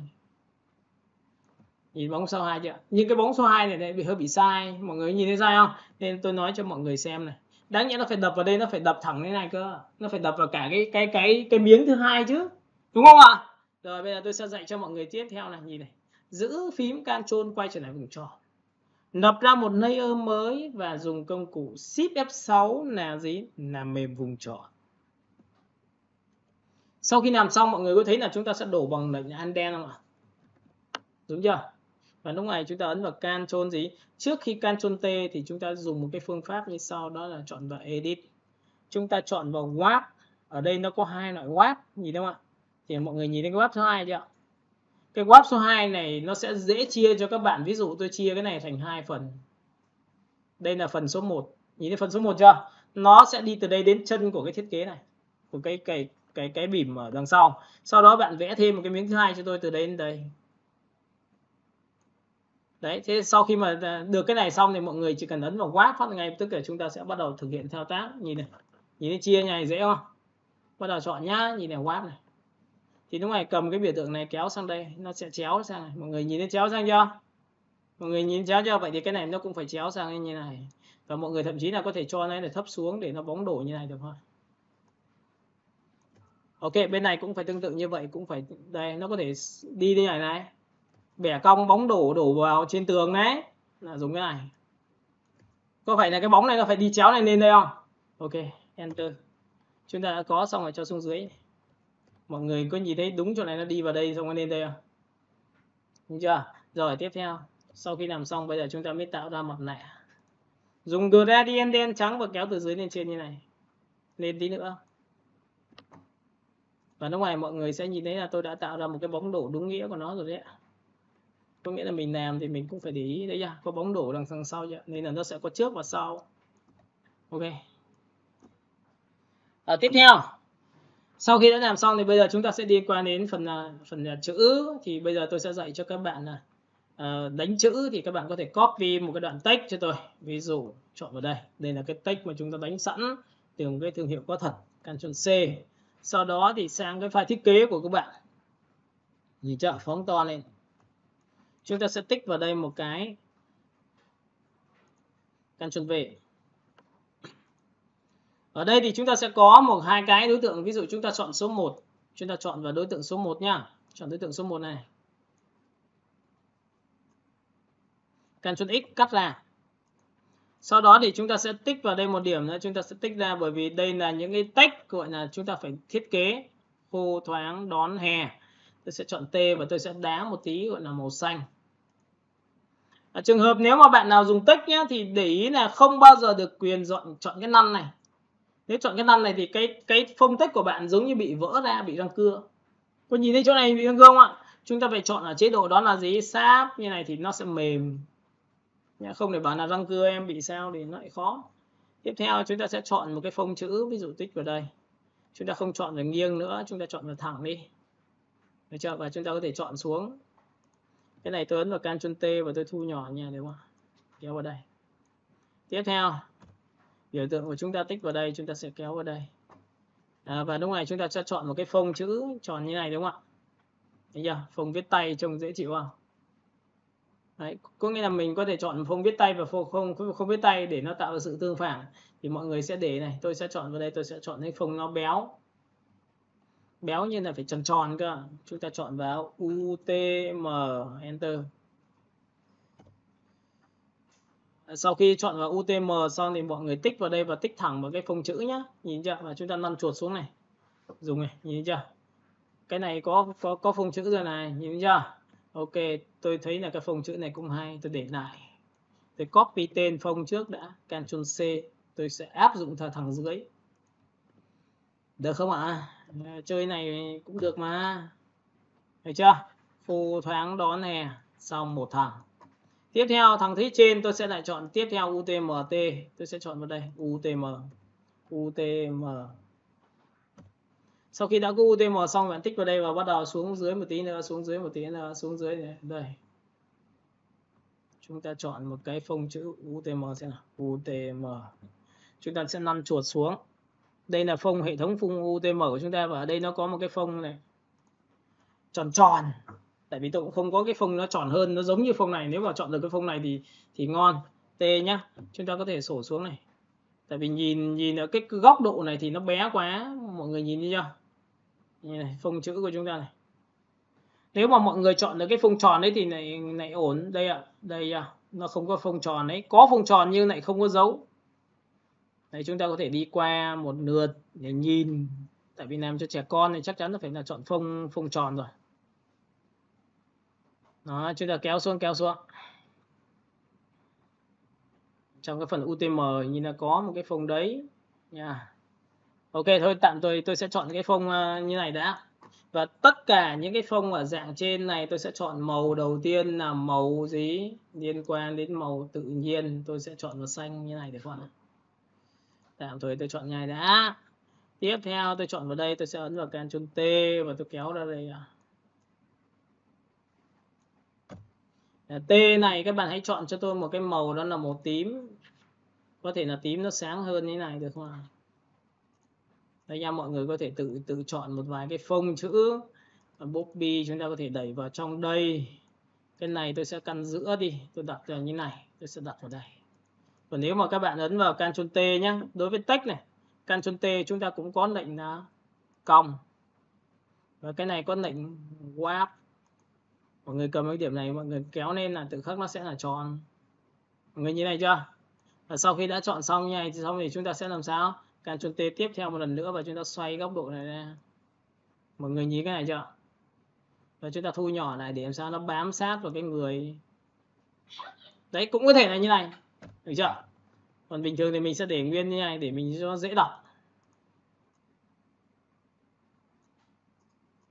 Rồi, để tạo tầm này đã. Ok, chúng ta giải nào nhá.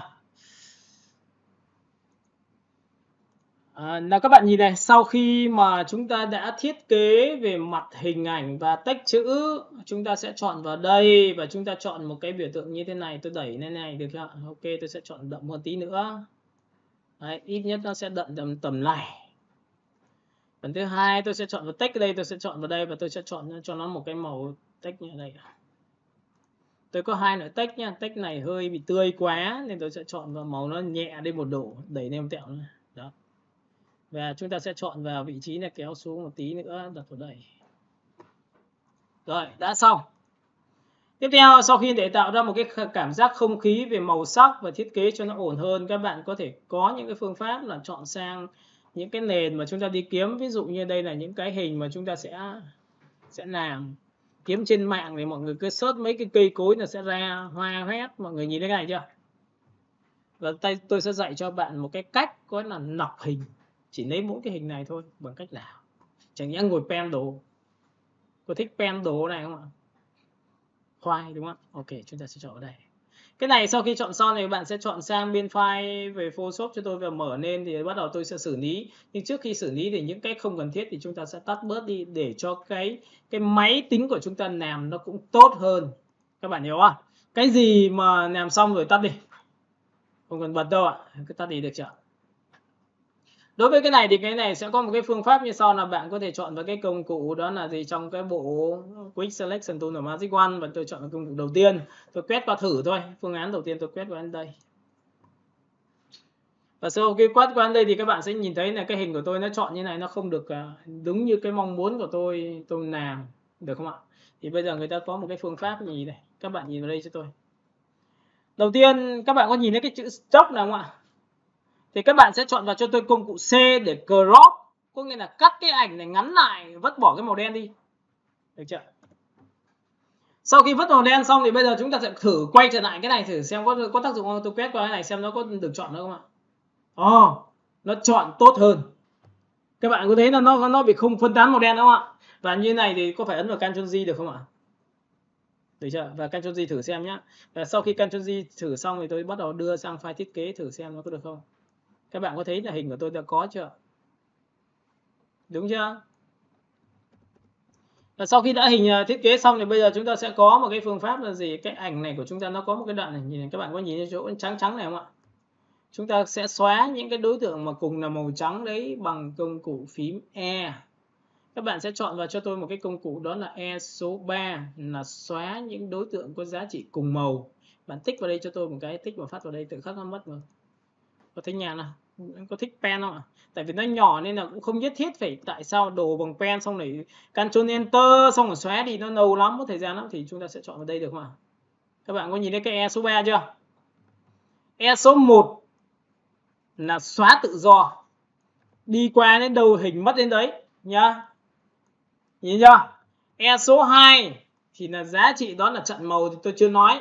Nhưng E số 3 là xóa những đối tượng màu giống nhau. Cứ màu trắng thì nó táng, màu xanh nào mà nó táng, ví dụ như vậy. Thì sau khi mà làm xong thì mọi người có nhìn thấy tôi đã cắt được cái hình này chưa? Và cái hình này sau thì mọi người sẽ đẩy cho tôi ở đây, ví dụ như đặt vào đây là có một cái nền tím, nhìn thấy chỗ này chưa? Và sau khi đã có cái nền tím xong thì tôi đặt bông hoa này, Ctrl T tôi đảo ngược lại. Đảo ngược lại nhé, Ctrl T đảo ngược lại bằng cách là chuột phải chọn vào Horizon là tự khắc nó sẽ đảo ngược quay trở lại như này. Và sau khi đảo xong thì các bạn sẽ làm sao xoay qua cái này một tí nữa và làm sao cho nó nấp nó cái lá cây đi ạ. Có được không ạ? Đấy, ví dụ đặt như này. Sau khi mà đã đặt xong như này xong thì mọi người sẽ nhìn thấy tôi ấn vào Ctrl G là một nấc thì tự khắc tôi có được cái hình này, và bắt đầu tôi sẽ dùng cái phương pháp đó là gì, tạo ra cho nó một cái bút B, tạo ra mặt nạ để dùng cái bút. Sau cái này nó phải hơi mờ mờ thôi chứ không được mất hình, thì bắt buộc phải dùng cái tiêu chí như sau, đó là bút B. Và B lúc này tôi sẽ giảm cái opacity xuống ạ. Tôi hiểu đoạn này chưa? Màu đen 100% mà tô mất luôn nhá, nhìn này 100% tô phát mất luôn, mọi người chưa? Nhưng tôi chỉ muốn mờ đi thôi. Ok, tôi sẽ cầm này, tôi kéo vào đây cho các bạn, tôi kéo vào đây này, nhìn này, nó mờ dần chưa? Thì nó trông nó ảo được. Ok, tôi sẽ tích vào đây, tích vào đây, tích vào đây, được chưa? Và lúc này thì cái giá trị của cái bông hoa như vừa tôi vừa tạo cho các bạn này không cần nữa thì bạn có thể xóa đi, bởi vì nó sẽ làm rối cái thiết kế của chúng ta, nên chúng ta bỏ qua, xóa đi. Đấy, đây cái hình của chúng ta đấy, và chúng ta sẽ đặt ở vị trí này, lùi vào giữa để làm sao cái khoảng không này là khoảng không dành cho thiết kế, khoảng không này dành cho logo, có được không ạ? Cái này tôi sẽ kéo xuống một tí nữa, đặt đúng vào bàn tay. Cái này tôi sẽ ấn vào Ctrl T và tôi sẽ kéo là to tí nữa, giữ Enter, kéo vào đây, được chưa? Và tiếp theo đấy các bạn nhìn này, ở đây nó thiếu một chiếc lá, có nhìn không ạ? Tôi sẽ kiếm một cái chiếc lá ở đâu ạ? Kéo này xuống đây, lùi xuống đây này, tự nhiên có một chiếc lá đúng không ạ? Mọi người nhìn chưa? Và cái chiếc lá này tôi ấn vào Ctrl T và tôi sẽ xóa cái này ra một tí, tôi kéo vào đây, được chưa? Và lúc này mọi người có đồng ý với tôi là cái mặt nạ tôi đang làm màu gì ạ? Tôi có thể đảo thành màu đen được không? Hoặc là có thể dùng bút B này và tôi đẩy 100% lên được không ạ? Để tôi làm sao tô một phát như này, đi qua đây và tôi xóa hết những ông này đi, tôi xóa hết ông này, tôi để lại mỗi ông này nó có một chiếc lá nữa thôi, tôi chỉ vẽ được một chiếc lá thôi ạ. Mọi người hiểu đoạn này chưa nhỉ? Ok, nhìn thấy chưa? Sau khi đã có được xong bên này thì chúng ta sẽ tiếp theo chúng ta sẽ bật lên một cái nữa, để chúng ta sẽ ấn vào đây để chúng ta đi tìm một cái giá trị về một màu nước nào đó, ví dụ bạn chọn một cái đường dây hay là cái gì đó đây ạ. Nhìn chưa? Cái đường này nó rất hay chỗ là mọi người có thể lấy được một cái hình nó, sau đó mọi người ốp nó lại. Đây tôi sẽ chọn vào hình này tiếp theo, có thể chọn xanh chọn vàng nhé, còn nếu không mọi người có thể giữ nguyên bản đấy cái cũ cũng được. Đây cái này cũng là một trong những cái mà tôi vừa cho các bạn xem đúng không ạ? Cái hình này tôi sẽ kéo ở đây, tôi cũng tương tự như vậy, tôi sẽ đưa vào trong Photoshop của chúng ta, đặt vào đây. Và chúng ta có thể lấy được không thì chúng ta sẽ dùng cái công cụ và quét qua thử xem. Và các bạn thấy nhá, bây giờ thì chúng ta không quét được nó thì chúng ta sẽ chọn cái khác. Có thể lấy cái này sang rồi cắt copy đặt vào đây cũng được, nhưng mà đây tôi sẽ lấy một cái đường dây cho các bạn. Ở trong đây thì nó có nhiều, chúng ta sẽ chọn vào vị trí một cái hình, một cái đường nét, một cái dây. Tôi sẽ kéo cái dây này, cái dây này trông khá đẹp, nó cũng nhẹ nhàng. Tiếp theo cái dây này cũng nhẹ nhàng. Đấy, tôi sẽ kéo cái này cho các bạn xem nhá, tôi kéo vào đây. Trong cái phần này thì các bạn sẽ thử cho tôi cái phương án tiếp theo là chọn một cái này. Các bạn thấy không ạ? Bây giờ tôi sẽ dạy cho các bạn một cách tiếp theo, đó là gì? Tách cái file thiết kế này ra. Nếu không dùng phương pháp đấy. Nào, bước số 1 chọn mặt nạ. Bước số 1 chọn mặt nạ nhá. Nhìn này, bước số 1 chọn layer. Nhìn layer chưa? Bước 2 chọn mặt nạ. Chắc biết mặt nạ chưa? Ấn vào đây có mặt nạ chưa? Bước 3 giống như trò chụp màn hình nhé, chúng ta sẽ chọn vào image, chúng ta chọn vào apply image. Thì mọi người có nhìn thấy cái bên trong nó bị thủng không? Mọi người nhìn thấy bị thủng chưa? Chúng ta sẽ đảo chiều bằng invert thì bên ngoài bị thủng chỉ giữ nẻ hoa thôi, nhưng nó ăn theo sắc độ. Mọi người nhìn thấy bông hoa tôi ăn theo sắc độ chưa? Tại sao tôi dám liều cái phần này? Bởi vì trong cái file thiết kế tôi là ở cái vùng đấy là vùng toàn bộ màu trắng thôi, nên là tôi đặt cái này lên chắc chắn vẫn rõ. Nhìn này chưa? Bông hoa tôi xong rồi đấy. Và sau khi làm xong như này tôi ấn OK, tôi cho bạn xem nhá. Cái giá trị mặt nạ chúng ta giữ phím Alt tôi tích vào đây thì có phải nó sẽ được như này không? Mọi người nhìn thấy này chưa? Đây, chui vào trong mặt nạ này, tích vào đây thì nó còn nguyên này. Chui vào trong mặt nạ bằng giữ phím Alt tích vào đây thì mọi người có thấy là ở chỗ này nó bị cái chữ không ạ? Đấy, đầy người đẩy lên trên mạng nhưng vẫn đặt bản quyền, mà chúng ta có thể dùng công cụ Naso khoanh qua như này thì chắc chắn là nín thở một tí nhá, nín thở. Không nín thở không được. Thở ra nó phạm vào cái cánh hoa, nó xấu ngay đúng không ạ? Chúng ta đổ một cái màu đen lên bằng an đen như này đúng không? thì mất bản quyền chưa? Hết bản quyền rồi. Vậy bây giờ chúng ta sẽ quay trở ra thì có phải các ảnh của chúng ta nhìn xuyên chưa? PNG mà. Và sau khi đã làm xong, bây giờ việc còn lại thì chúng ta cầm đối tượng này kéo một phát sang file thiết kế của chúng ta, đặt vào đây ạ. Nhìn thấy không? Mọi người nhìn thấy nhìn xuyên qua cả mặt người không? Nhưng lại không bao giờ bị sao hết. Lúc này chúng ta mới ấn vào Ctrl T và làm sao ạ?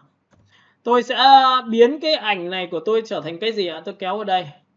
Tôi đập ra một layer mới và tôi ép nó trở thành một luôn.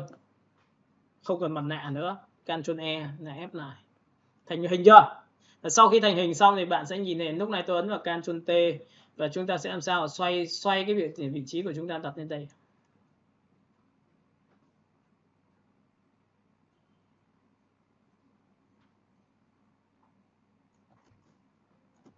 Đây nhá, các bạn nhìn đây của tôi chưa? Tôi cầm ở đây tôi kéo vào đây. Ở đây là nó có rất nhiều loại thì các bạn ấn vào Warp cho tôi một cái. Nhìn thấy Warp chưa? Trong phần Warp của chúng ta nó có giá trị là chia này, các bạn nhìn thấy chia chưa? Chia là cột ngang cột dòng, là bạn tích vào đây cho tôi một cái thì bạn nhìn này, ở đây nó sẽ chia này. Nhìn kia ngang chưa? Chúng ta sẽ chọn được quyền là chia bẻ cong, ví dụ tôi tích vào đây một điểm này. Nhìn chưa? Và tôi có thể cầm cả cái này tôi kéo đây một cái. Còn cầm cái biểu tượng này tôi sẽ cầm này tôi kéo đây ạ. Tôi cầm cái biểu tượng tôi đẩy lên trên là tôi đẩy lên ra ngoài này. Nhưng mà cố gắng làm sao đừng để cho nó méo hình là được. Mọi người hiểu cái đoạn này của tôi chưa nhỉ? Đấy, trong Ctrl T của chúng ta nó có những cái biểu tượng như này. Đó, rồi. Và sau khi đã có được xong cái này thì mọi người để ý này, trong cái phần này chúng ta có thể cho nó chìm vào nền bằng cách như sau. Ví dụ tôi tạo ra một cái mặt nạ dùng bút bê và tô dần vào cái chỗ này thì tôi sẽ chạm vào biểu tượng như này, thấp xuống và tôi tô dần này. Được chưa? Chúng ta có thể tô dần cái này vào đây. Tôi sẽ đặt vào phần đầu tiên của thiết kế của chúng ta thôi, ở chỗ này.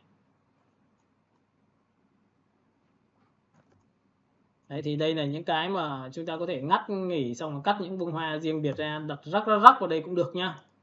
Yeah. Còn nếu không mà để muốn cho sự đồng bộ thì mọi người có thể tận dụng cái bông hoa của cành trước từ đây, từ cái này mọi người có thể cầm này kéo vào đây, nhìn chưa? Và toàn bộ cái mặt nạ này của mọi người, khi mọi người tích vào đây này, nhìn cái chỗ này nó bị, chúng ta sẽ tích vào đây một cái đổ toàn bộ màu trắng bằng lệnh là Ctrl đen, thì có phải rõ lên không?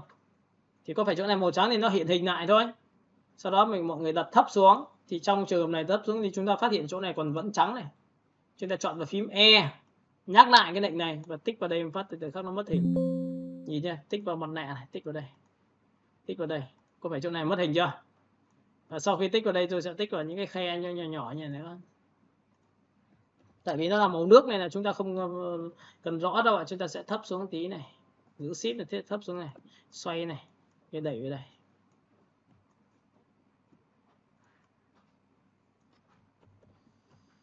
Enter nhá. Đấy, mọi người có thể chọn những cái phương thức này nhá. Được chưa? Ok, thì đấy là cũng là một cái cách thức của chúng ta, và chúng ta sẽ tiếp tục để chọn đến Ctrl O. Tiếp theo bây giờ thì chúng ta sẽ chọn đến một cái thiên nhiên. Ví dụ tôi sẽ chọn đến một cái biểu tượng của cái hình. Tôi sẽ chọn cho mọi người xem cái của chúng ta là dầu gội đầu. Và trong dầu gội đầu thì nó có một cái hình nền cho các bạn, đó là hình thiên nhiên. Đây ạ.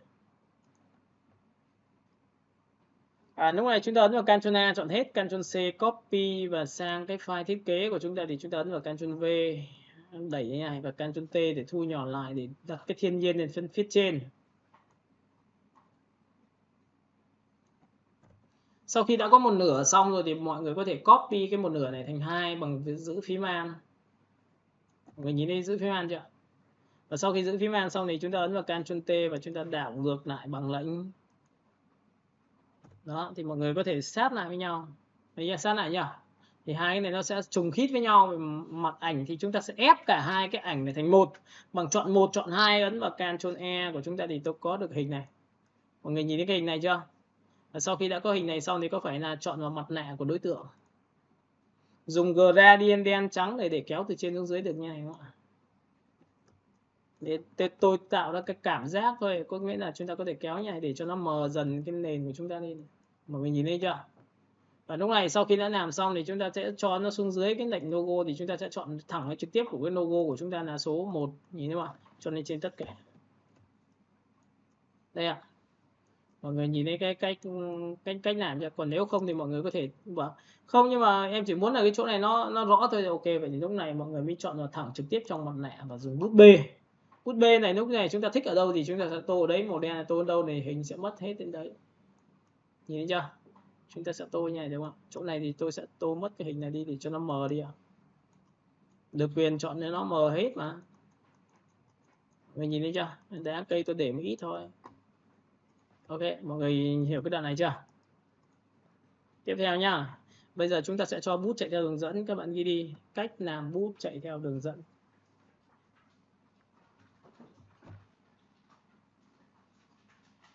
Bút hôm trước thì các bạn đã biết cách làm rồi đúng không ạ? Đây tôi cho bạn xem. Hôm nay các bạn sẽ chọn cho tôi một cái bút màu hơi tím, hơi xanh, tùy mọi người. Đây ạ, chúng ta chọn là bút B. Hôm trước thì chúng ta đã chọn một cái đầu bút, đó là cái đầu bút cứng rồi. Mọi người nhìn thấy cái đầu bút cứng này chưa? Và cái cứng này có làm được không ạ? Nó do thằng hard disk, nếu kéo vào đây thì là sao? Chúng ta lập ra một layer mới trước nhá. Đây ạ, layer mới trên cùng đi. Thử tô vào nhá. Chúng ta sẽ chọn một cái màu đó là màu trắng đi. Bút của chúng ta đã chọn xong, chúng ta tô vào đây. Mọi người nhìn thấy chỗ này sáng không? Nhưng cái hard disk này của chúng ta nếu mà tăng lên 100% thì có phải tô phát vào đây thì nó phải thành hình tròn không? Mọi người đúng cái này chưa? Và sau khi đã chọn xong này thì chúng ta sẽ thu nhỏ đầu bút xuống và chúng ta tích vào đây thì có phải nó trắng trắng nhỉ không? Mọi người nhìn ngay chưa?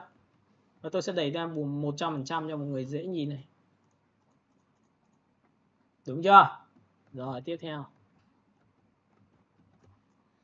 Sau khi mà đã chọn được xong cái đầu bút xong thì bắt đầu mọi người sẽ quay trở về với cài đặt bằng F5. Mọi người sẽ nhớ cái giá trị của chúng ta đó là gì? Giãn cách đầu bút. Mọi người nhìn giãn cách đầu bút chưa? Cách thứ hai của các bạn là đó là gì ạ? Sau đó thì chúng ta sẽ chọn phương thức đó là gì? Chọn to nhỏ qua Shape Dynamic. Shape Dynamic thì nó có một cái giá trị là tích vào đây thì có phải tạo to nhỏ không ạ? Đúng chưa?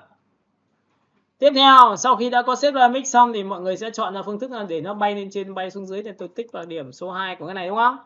Và mọi người sẽ kéo này ra thì có phải nó sẽ bay như này không ạ? Có đúng chưa? Và tiếp theo nữa là mọi người muốn có một cái transfer để cho nó này có độ xa gần khác nhau thì có phải kéo như này nó có xa gần không ạ? Đúng như này chưa? Và sau khi mà đã làm xong thì ở đây đầu tiên chúng ta có thể chọn phương thức là chọn bằng tay. Mọi người nhớ nhé, chúng ta chọn bằng tay bằng cách này, chúng ta chọn vào B như này thì mọi người rắc như này đúng không? Như này đúng không? Thì nó tạo ra những cái chấm như này để nó trang trí cho hình thiết kế của các bạn này. Mọi người nhìn thấy này chưa? Để cho nó duyên dáng cái hình của chúng ta lên thôi. Đấy. Còn nếu mà chúng ta thu nhỏ cái đầu bút này, đây thu nhỏ đầu bút lại nghĩa sao? Chúng ta thu nhỏ đầu bút lại như này thì có phải chúng ta vẽ ra như này thì có phải là tạo ra hình này không ạ? Thì đầu tiên thì các bạn nhìn này, tôi sẽ kéo ở đây nha.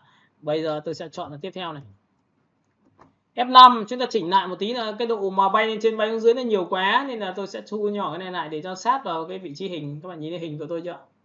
Và bây giờ chúng ta sẽ cho bút chạy theo hướng dẫn. Đầu tiên là chúng ta có bút và cài đặt xong. Bước 2 chọn vào đường dẫn là pen. Bạn ghi đi bước 2 chọn đường dẫn là pen. Vẽ xong pen đi như nào thì nó sẽ đi theo đúng như vậy cho các bạn. Tích vào đây một điểm. Tôi vẽ tích vào đây một điểm có nghĩa là vẽ để nó cho cái bút của tôi chạy theo đúng cái hình này này, nhìn chưa? Chạy đúng hình luôn. Nhưng nhớ một điều rằng mọi người phải dùng cái công cụ pen dạng gì? Path nhá. Chọn đối tượng số 1, chọn đối tượng số 2, bẻ cong.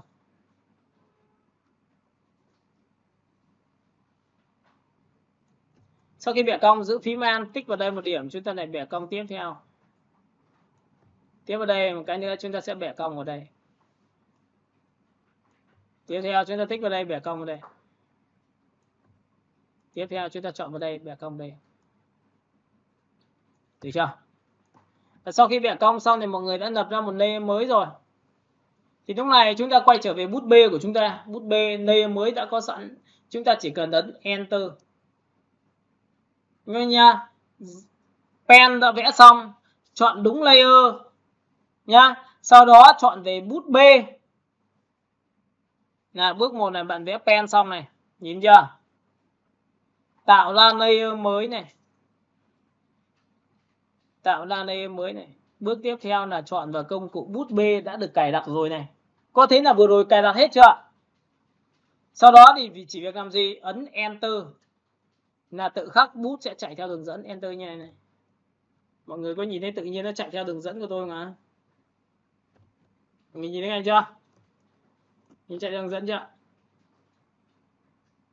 Đây, nhìn thấy chạy theo đường dẫn chưa? Nha, nếu mà theo đúng nguyên tắc này chúng ta có thể chọn vào biểu tượng là Shape Dynamic là to nhỏ này. Mọi người nhìn nhé, độ to nhỏ chúng ta tích vào đây 1 điểm. Sau đó thì mọi người có thể chọn vào phương thức cho tôi đây. B nhá, B này, Enter này. Mọi người nhìn thấy ấn Enter tiếp theo lần thứ 2 này, ấn Enter lần thứ 3 này. Nhìn thấy không ạ? Chạy theo hướng dẫn. Cách thứ hai là mọi người có thể chọn thẳng trực tiếp bằng công cụ pen. Cách 2 là chọn pen này, chuột phải vào nó. Chuột phải nhìn nó chưa? Cách số 1 là chọn vào B và ấn Enter là xong. Là chạy theo hướng dẫn. Cách số 2 mọi người có thể chọn vào pen, chọn vào công cụ pen nhá.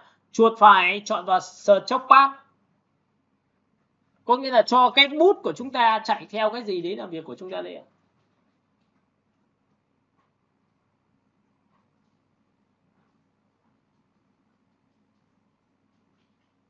Rồi, sau khi chọn Stroke Path thì các mọi người sẽ để ý này. Ở đây chúng ta chọn cái đầu bút đó là gì? Bút của chúng ta muốn cho chạy theo thì có phải chọn là bút số cái này không?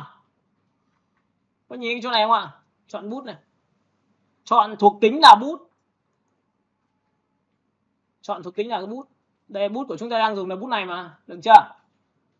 Chọn thuộc tính bút. Và sau khi chọn xong bạn chỉ việc ấn Enter là xong. Được không ạ? Nào xóa nhá. Nào ấn OK nhá. Các bạn có thấy nó chạy theo hướng dẫn chưa? Bây giờ bạn muốn cho nó chạy theo một lần nữa thì không muốn chọn được pen mà chuột phải nữa thì ấn Enter này. Nhìn đây, chuột phải như này nhé. Để cho Ctrl Shift Z. Được chưa? Mọi người nhìn đây, thấy chưa? Chạy theo đường dẫn chưa? Thấy nhá, đây là cái cách mình chạy theo đường dẫn của chúng ta. Cũng tương tự như vậy thì chúng ta có thể vẽ một cái hình trái tim chạy vào đây được không ạ? Đây này, chạy vào đây. Pen, chúng ta sẽ chọn vào đây, tích vào đây 1 điểm này. Đây đúng không? Chúng ta sẽ vẽ vào đây. Chúng ta sẽ vẽ vào đây. Thì cho tích vào đây 1 điểm, chúng ta sẽ tích vào đây 1 điểm, chúng ta sẽ tích vào đây.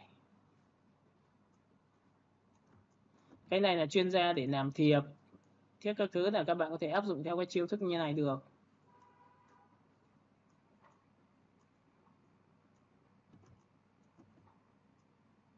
Và lúc này nếu mà cho bút chạy theo đường dẫn thì bắt buộc là mọi người phải làm sao? B lúc này của chúng ta là không phải chọn màu trắng nữa mà là phải chọn màu tím.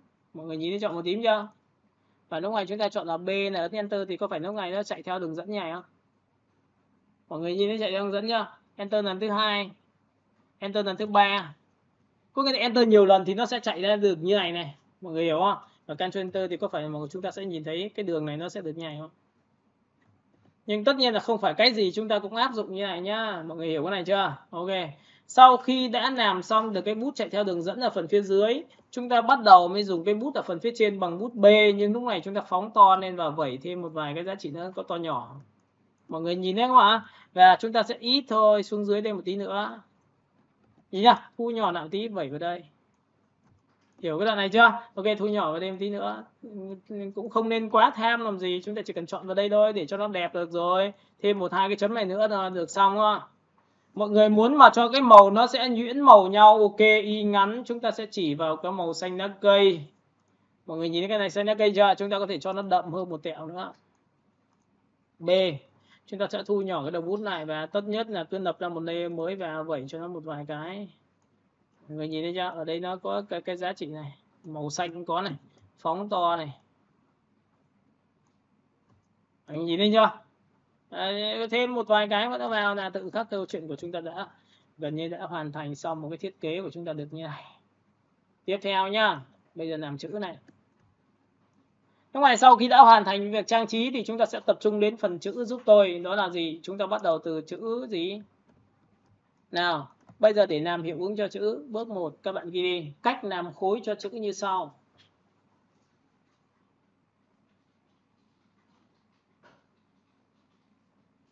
Bước 1, chọn vào layer của chữ. Cái trò này dùng nhiều nhá, nên mọi người ghi kỹ này. Bước 2, chuột phải vào cái layer của chữ đấy, chọn vào blending option. Còn nhớ blending option không ạ?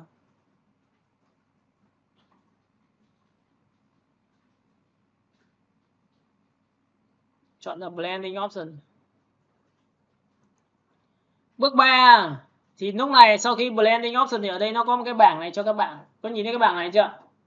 Đầu tiên thì chúng ta nhớ một điều rằng từ đây cho đến đây là hiệu ứng của cái đối tượng về tạo khối. Thì cái Bevel Emboss này chính là tạo khối cho đối tượng.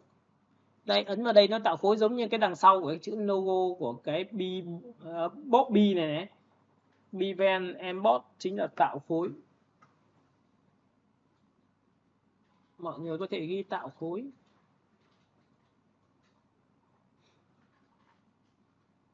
Nhìn kỹ đoạn đấy chưa?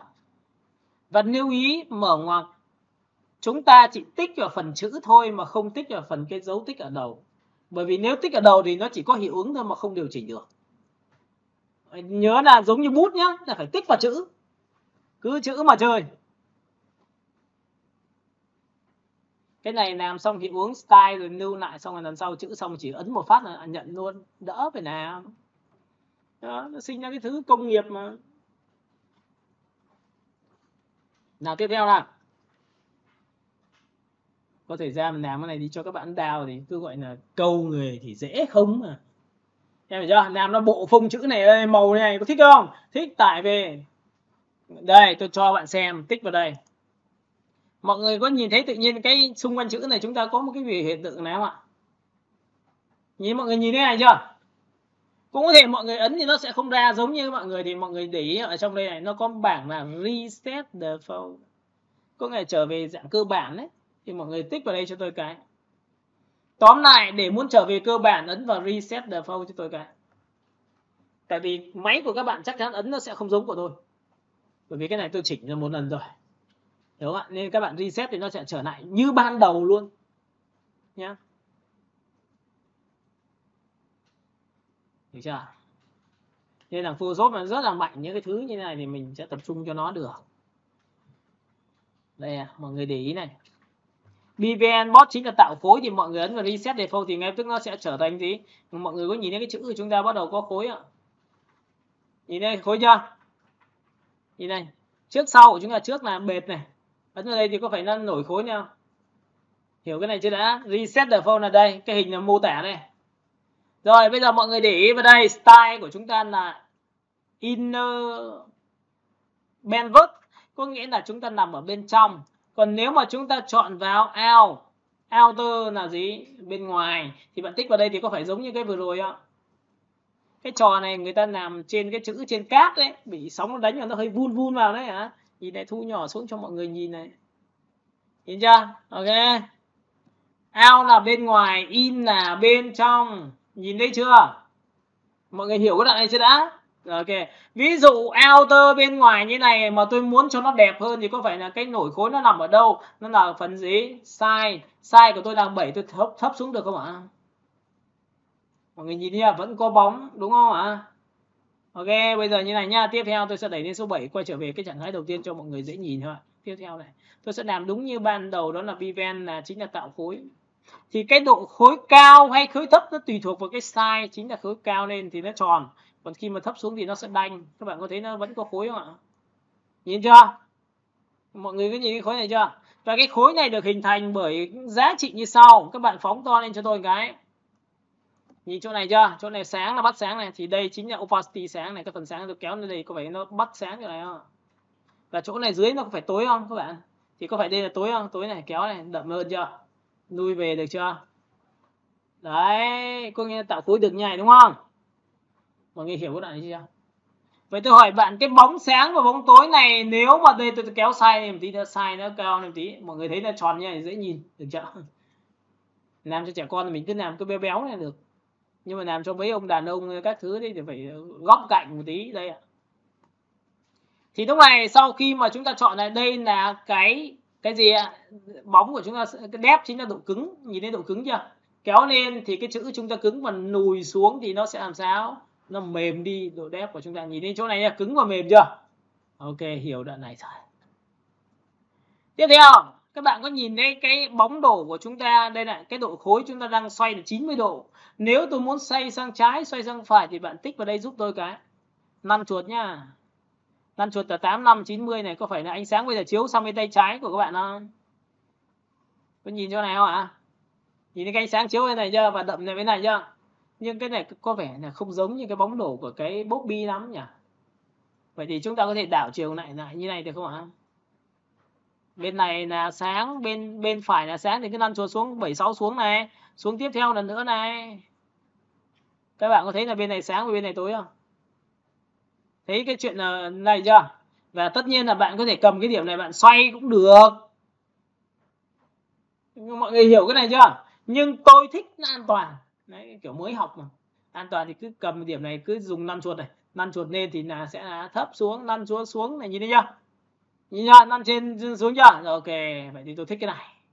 Bởi vì nó an toàn đối với tôi. Thế thôi. Bây giờ chúng ta lăn chuột lại để đẩy toàn bộ cái thiết kế bên tay trái chúng ta là đậm và bên tay phải là sáng, và cái này tôi đẩy được 100% rồi. Cái màu đối tượng của chúng ta là cái gì? Độ đép này tôi sẽ kéo xuống một tí để cho nó mềm hơn. Đây ạ, các bạn có nhìn thấy cái màu này màu đen không? Thì chữ đang màu xanh mà. Tại sao không chọn cái này là màu gì? Màu xanh. Có hiểu đoạn này của tôi không ạ? Nếu là bóng màu xanh thì hãy chọn gì? Màu của bóng màu xanh luôn. Chữ màu xanh thì bóng màu xanh. Và cái màu bóng này có cần phải đậm lên không ạ? Nhìn thấy đậm chưa? Xong được một cái được chưa? Bạn có thể được quyền chọn vào vị trí là sổ xuống. Nhìn này, chọn vào out là ra ngoài, còn in là bên trong là được rồi. Hiểu cái đoạn này đúng không ạ? Cái bóng này không cần quá đậm thì kéo thấp xuống cho tôi một tí. Xong chưa? Một thằng đã xong. Cấp độ thứ hai của các bạn là gì ạ? Chúng ta có thể chọn cho nó một cái viền xung quanh được không ạ? Đây là bóng đổ thì chọn như này. Nhưng bóng bạn muốn là chọn nhiều kiểu với nhau đây. Đây là style của nó đây. Cái công tua của nó đây. Các bạn có thể sổ xuống chọn cho tôi nhìn này. Ở đây tích vào đây thì cái bóng đổ của chúng ta khác. Tích vào đây lại khác. Tích vào đây lại khác. Tích đây lại khác. Tích vào đây lại khác. Và tất nhiên tích vào đây lại khác. Có nhìn thấy cái này không ạ? Và tất nhiên quay trở về ban đầu thì tôi sẽ chọn cái này. Không sợ nhá. Cứ làm đi. Không hỏng nữa đâu mà sợ. Yên tâm. Tích vào đây. Sau khi làm xong thì bước thứ hai, muốn tạo viền cho chữ mà không cần phải làm nhá. Mọi người có thấy tạo viền rồi phải làm mất thời gian không? Thì bây giờ tạo viền này. Để muốn tạo viền thì có nhìn thấy cái chữ stroke đây không ạ? Chữ chúng ta đây, được chưa? Chọn stroke là tạo viền. Đấy, tôi nói kỹ cho các bạn rồi. Chúng ta sẽ đi từng tí một trong thiết kế này. Nào, tạo viền nhá. Và tất nhiên để muốn tạo viền thì phải ấn thẳng vào, chứ không bao giờ được viền tích vào đây một cái. Các bạn có nhìn thấy, tại vì viền nó là màu trắng nên mọi người không nhìn được đúng không ạ? Bây giờ tôi cho cái viền này là màu xanh có được không ạ? Ví dụ tôi chọn màu xanh nhạt này được không ạ? Đấy ạ. Và sau khi tôi có xanh nhạt xong thì tôi có size, tôi có opacity 100%, tôi sẽ đẩy đây và cái size này tôi kéo đây. Đấy, xanh nhạt quá, tôi sẽ chọn một màu đậm đi. Chọn đậm như này đúng không ạ? Đây. Và cái này các bạn nhớ là cái viền bóng này của tôi thì đừng có chọn vào overlay. Nhìn thấy không ạ? Chúng ta chọn vào normal như này này. Nhìn thấy viền chưa? Nhìn thấy cái viền tôi đang là số 4 chưa? Thì bạn nhìn này, kéo viền to hay viền nhỏ như này nhá. Đấy. Con như nhìn nó có giống cái trên không? Con nhìn nó giống cái trên nào. Có thể tạo viền cho thiết kế của chữ Bobby này cho bọn trẻ con có thể chơi cái trò này được. Ok, nhìn này chưa? Và cái viền này tôi có thể chọn màu trắng được không ạ? Tôi đảm bảo cho bạn biết là chọn màu trắng bây giờ là nhìn được. Nhìn thấy chưa? Này, nhìn này, nó sẽ có những cái vùng chúng ta nhìn được. Nhìn nha. Có khối chưa? Có bóng chưa? Có viền rồi đúng không? Rồi, có viền rồi, yên tâm rồi. Và kiểm tra nhé, nếu nó có bị vấn đề gì thì nó do cái blend mode này chính là cái hòa trộn đấy. Thì bây giờ tiếp theo một cái lần nữa là bạn muốn có bóng của đối tượng không ạ? Vừa rồi nó có khối rồi nhá, có viền rồi nhá, bây giờ chúng ta tạo bóng. Bạn đi để muốn tạo bóng cho đối tượng chúng ta chọn vào drop shadow. Drop shadow là bóng đúng không? Đấy. Cái này được cái làm một lần lưu lại, lần sau có thằng khác cướn vào là có. Đúng không? Đỡ phải làm. Nhưng cái này nó chỉ ở mức độ là chúng ta làm cơ bản, chúng ta làm này, còn sau này muốn làm một chất liệu vàng, chất liệu bạc hoặc chất liệu khối theo kiểu nó bóng bóng giống như là mọi người biết chữ của thằng Sơn Tùng hồi xưa nó ra cái bản nhạc không? chữ bong bóng không? Đây ạ, chúng ta sẽ nhìn vào đây ạ. Muốn tạo ra độ bóng cho đối tượng thì tôi tích thẳng vào đây, nhưng nó lại có cái viền rồi nên cái bóng nó sẽ nằm dưới cái viền và dưới luôn cả cái chữ, thì tôi tích vào đây một cái drop shadow. Mọi người sẽ nhìn thấy drop shadow của chúng ta này, và ở đây cái bóng của chúng ta đang nằm ở giữa, bởi vì làm sao? Đây opacity chính là độ đậm của bóng. Giải thích từng cái nhá. Có nhìn thấy phía trên là chế độ hòa trộn không? Tôi sẽ trở về ban đầu cho mọi người đã, được chưa? Đồng ý không ạ? Cấp độ thứ hai các bạn sẽ nhìn thấy là gì? Đây là opacity này, tôi cứ đẩy 100% trước đã. Tại vì nằm ở giữa, đây chính là độ xô lệch của bóng. Ví dụ tôi đẩy sang này thì có phải đẩy sang không? Mọi người nhìn thấy đẩy xa và đẩy gần chưa? Cái này này. Đây là xa gần của bóng. Vậy thì có phải đặt như này là chết rồi còn gì nữa. Nhìn thấy chữ chưa? Nhìn cái chữ tôi có một cái miếng đậm chỗ này chưa? Đây là xa gần của cái bóng nhá. Đẩy xa thì nó sẽ như này, thì có phải trông chữ nó giống như có khối không? Sau này muốn mì này ngay thì dễ mà, cứ tạo nhiều cái hiệu ứng đẹp và mất công một tí, ngồi chỉnh cho thật đẹp thật ngon lên, nư vào là chết. Tí là tôi sẽ gửi cho bạn một cái file khối của tôi nữa. File khối này không phải tôi, một số từ cái tôi không chọn nữa, không tự làm đâu nhá. Chứ còn làm thì chúng ta sẽ mất công, nhưng mà chắc chắn nó sẽ phải đẹp hơn.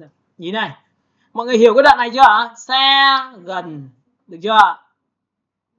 Và tôi để như này được không ạ?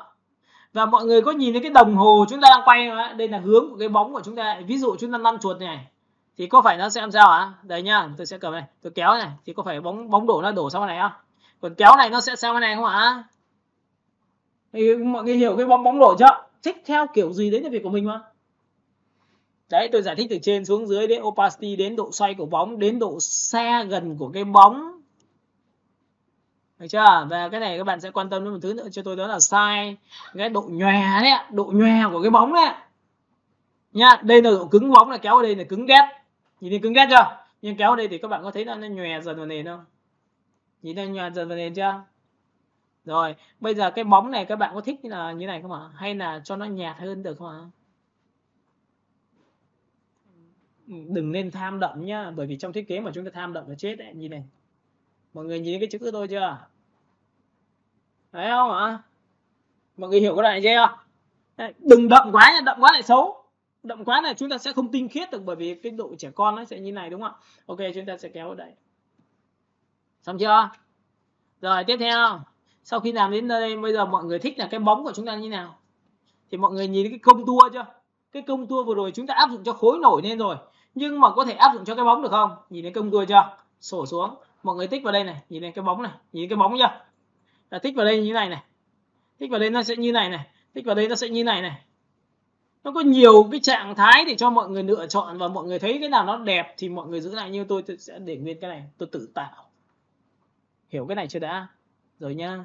Tiếp theo, bây giờ mọi người muốn là cái chữ của chúng ta nó có gradient, có nghĩa là trên thì đậm, dưới thì nhạt, được không ạ?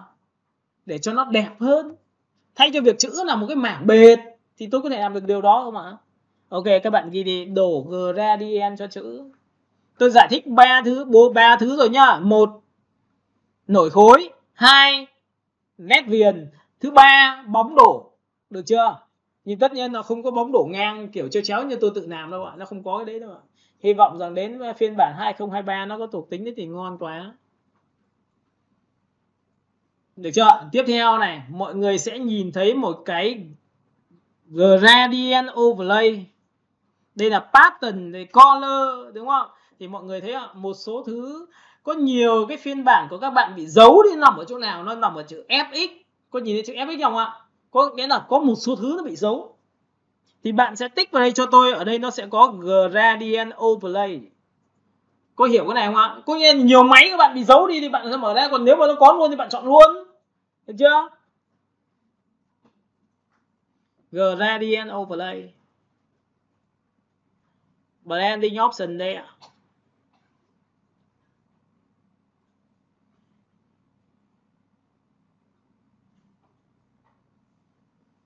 Nào, tiếp tích vào đây nhá, thử nhá. Nào, tích một cái. Và sau khi tích một cái, ngay lập tức liền sẽ nhận cái hiệu ứng cho các bạn gradient overlay. Đầu tiên nó là màu trắng, mọi người có nhìn thấy trắng này, trắng toát không ạ? Nó có giống gradient không? Có, thử nhá. Thì cái đầu tiên là chế độ hòa trộn tôi không nói, để nguyên. Opacity tôi để nguyên luôn. Thứ ba có nhìn thấy gradient chỗ này không ạ? Tích thẳng vào, hãy chọn cho tôi một cái màu, tích vào đây. Hãy chọn cho tôi một cái màu xanh. Được không ạ? Xanh nhá, kéo ở đây. Mọi người có nhìn thấy xanh tôi chuyển lên xanh. Đây, xanh đây của tôi đây. Mọi người nhìn xanh chưa? Chuyển sang trắng nhá. Người ta không bao giờ chuyển từ một màu sang một màu trắng trong những cái trường hợp này. Tích vào đây tôi sẽ chọn là màu xanh nhạt hơn. Tôi tích vào đây một cái tôi sẽ chọn xanh nhạt hơn này. Mọi người có nhìn thấy cái xanh nhạt hơn của tôi chưa? Dưới đậm trên nhạt chưa? Hiểu lại chưa đã? Có nhiều người bảo không, thấy em muốn rằng ở chỗ giữa nó phải là đậm, còn hai bên nó có thể nhạt không, thì chúng ta có thể kéo vào đây là giữa và chúng ta cầm này giữ biến tích vào đây một cái, thêm một điểm vào đây, vì có phải là hai bên nó đều ná. Nhìn này chưa? Các bạn có thấy là ở đây của tôi nó sẽ có cái gì ạ? Ở giữa là đậm và hai bên này nhạt. Và lúc này chúng ta sẽ được quyền tích vào đây, giảm nhẹ cái này đi một tí. Tiếp theo chúng ta có thể cho cái sáng của chúng ta lấn vào được trong một tí. Chúng ta có thể lấn vào trong một tí ở đây này. Cầm cái kéo vào đây. Thì các bạn có thấy là ở giữa nó đậm không? Mọi người nhìn cái đậm này của tôi chưa? Thì đây là cái mục đích của tôi thôi. Còn mọi người có thể làm chỉ có đậm và nhạt thôi thì cũng được. Chả sao cả. Ấn ok. Xong rồi. Được chưa? Xong chưa? Và mọi người có thích cái phong cách khối này không? Tôi đang hỏi mọi người tự làm nhé. Không phải là hỏi cái của tôi bạn có thích không nhé. Hiểu cái này chưa? Ok. Nếu chúng ta đã chọn được cái hiệu ứng khối đã mất thời gian lắm rồi thì chúng ta hãy lưu nó lại bằng new style. Con biết new style không? Có nghĩa là lưu lại cái phong cách này để lần sau làm thì mình lấy được. Ok, chúng ta sẽ lưu cái style này và ngay lập tức nó sẽ có tên của các bạn, tên là Khánh. Ok, bạn tên là Quyên, bạn ghi Quyên. Bạn tên là Minh, bạn ghi Minh. Đúng không? Bạn tên là Dũng, bạn ghi Dũng. Còn nếu mà bạn muốn ghi được tốt nữa thì gradient màu xanh. Hiệu ứng số 1, hiệu ứng số 2, hiệu ứng số 3 tùy các bạn ấn ok phát tự sau. Nhìn ok nhá, được chưa? Rồi, mọi người nhìn nhá. Ok, vậy lưu vào nó nằm ở đâu bây giờ? Thì các bạn nhìn ở trên nó có chữ style chưa? Mọi người nhìn cái chữ style chưa? Chúng ta tích vào đây một cái. Có nhìn thấy chữ này không? Đã có rồi đúng không? Ấn ok được không? Bây giờ được quyền ấn ok chưa? Rồi, xong. Bây giờ tôi hỏi bạn nhá, nếu tôi chọn một cái tích mới, mà cái tích mới đánh từ đầu như này thì chắc các bạn sẽ biết rồi. Ôi trời ơi, nó chưa có tí khối nào này thì làm nào để nó giống cái biểu tượng dưới bây giờ. Đây là chữ tôi đây ạ. Thì có phải bây giờ mất công lắm để làm mấy cái thứ mất công, chuột phải chọn là blending option đúng không? Sau đó làm thế nào hả? Thì có phải chọn vào style không? Bây giờ có phải tích thẳng vào đây thì có phải ăn ngay không? Các bạn hiểu cái của tôi chưa? Nên người ta mới gọi là đi tự làm những cái thứ mà mất công mà. Và cái này mà em có thể cho cái này cho một thằng khác được không ạ? Được không ạ? Còn có nhiều người rất kinh khủng hơn làm ra hiệu ứng đẹp bán được không anh? Ở trên mạng có rất nhiều ông đem đi bán ấy, nhưng mà lại đi download thằng khác. Nên là các bạn nhìn vào đây. Sau khi tôi làm xong tôi sẽ có một cái chiêu thức như sau, đó là new style. Các bạn có nhìn thấy new style là mới rồi. Chúng ta có nhìn thấy cái bánh xe này không ạ? Nhìn chưa? Tôi tích vào đây một cái thì ở đây nó sẽ có biểu tượng cho các bạn là gì? Import là đưa cái style của thằng khác vào. Các bạn hiểu cái này của tôi chưa? Còn thứ hai là gì? Export là xuất nó ra để mang cho thằng khác. Hiểu cái này chưa? Xuất ra. Tôi sẽ đặt tên một cái tên là Kim Khánh. Được chưa? Được chưa? Kim Khánh. Được chưa? Sau đó các bạn sẽ xếp lại cho tôi phát tự khác, tôi có một cái file rồi. Bây giờ tôi muốn lấy vào thì có phải tôi sổ xuống và tôi chọn vào gì import và ra ngoài màn hình có tên Kim Khánh nhá. Mọi người hiểu này của tôi chưa? Vậy thì cái khối kia của tôi nằm ở đâu thì tôi dạy cho bạn là cách loát khối bằng cách như sau. Tôi kéo này xuống và tôi chọn vào đây. Tiếp theo tôi sẽ chọn ra cái biểu tượng là thư viện đồ họa của chúng ta nằm ở đâu ạ? Nội dung đồ họa của chúng ta nó nằm ở đây. Và cái này của tên là khối. Nhìn thấy khối tôi chưa? Tôi đặt tên là khối luôn. Ấn một phát vào đây xem nó có loát được vào không? Thì các bạn có nhìn thấy khối 2 của tôi chưa? Sổ xuống. Đây ạ, khối tôi nhiều chưa ạ? Đây là cái thứ mà tôi loát về cho các bạn xem rồi. Ở trong đây nó có một cái Chrome. Nhìn thấy Chrome chưa? Nhìn chữ Chrome chưa? Rồi bây giờ tôi sẽ dạy cho bạn chiêu thức nha. Cái này hiểu cái đoạn này chưa đã? Hiểu đoạn này chưa? Loát vào, mang đi cho, tặng, biếu được rồi đúng không? Ok, bỏ cái này đi, quay trở về cái trạng thái chúng ta làm tiếp cái này cho cái chữ chúng ta đẹp hơn. Nào, để muốn làm chữ đẹp hơn, các bạn có thể chuột phải vào cái hiệu ứng của cái chữ đó, nhìn thấy chỗ này chưa? Chữ này có rồi đúng không? Chúng ta nhân bản thành 2, có nghĩa là có 2 lớp thì cái lớp kia nó sẽ đè phía trên. Tôi dùng một cái style khác, tôi đè lên được không ạ? Nào, Ctrl Z. Các bạn có nhìn thấy cái hình này của tôi chưa? Nhìn thấy cái hai hình chưa? Và cái hình này tôi sẽ áp dụng cái style vừa rồi tôi nốt vào bằng cách chuột phải chọn vào blending option, đúng không? Các bạn vừa rồi có thấy tôi nốt vào chưa? Có phải thấy cái phần style này của tôi không? Thì có phải tôi nốt được cái này không? Tôi dùng hiệu ứng khối có sẵn của tôi nốt vào. Thì các bạn sẽ nhìn thấy là nếu muốn làm chữ cho kim loại, như là cho những hãng xe, logo các thứ, thì bạn sẽ chọn vào cho tôi chữ Chrome. Nhìn thấy chỗ này không ạ? Tích vào đây phát chữ này biến thành Chrome. Và khi đưa vào thì nó tùy thuộc vào diện tích của cái chữ, to nhỏ, nét dày nét mỏng của cái chữ, nên chúng ta phải điều chỉnh nhé, chứ đừng có miền ngay là chết đấy. Nhìn này, nhìn chưa? Các bạn có đồng ý với tôi là để làm ra cái hiệu ứng này người ta tích vào đâu ạ? Các bạn có nhìn thấy nó tích nhiều chưa? Nhìn thấy tích rồi chưa? Có nghĩa là gì? Bạn muốn điều chỉnh được nó thì chắc chắn bạn phải tích vào từng cái điều chỉnh riêng. Thì trong đây tôi đã điều chỉnh khoảng 2 cái thôi. Một, tôi bỏ drop shadow đi được không các bạn? Tích thử nhá, bỏ phát mất bóng, nhìn thấy mất bóng chưa? Phần thứ hai, cái khối này hơi cao. Các bạn thấy khối cao không? Tôi chọn vào bevel. Tôi nhìn ra, và có phải cái style này chính là cái độ cao của khối không? Nó giống như cái khối vừa rồi nhưng nó chỉ khác một cái này thôi. Các bạn kéo xuống cho tôi cái.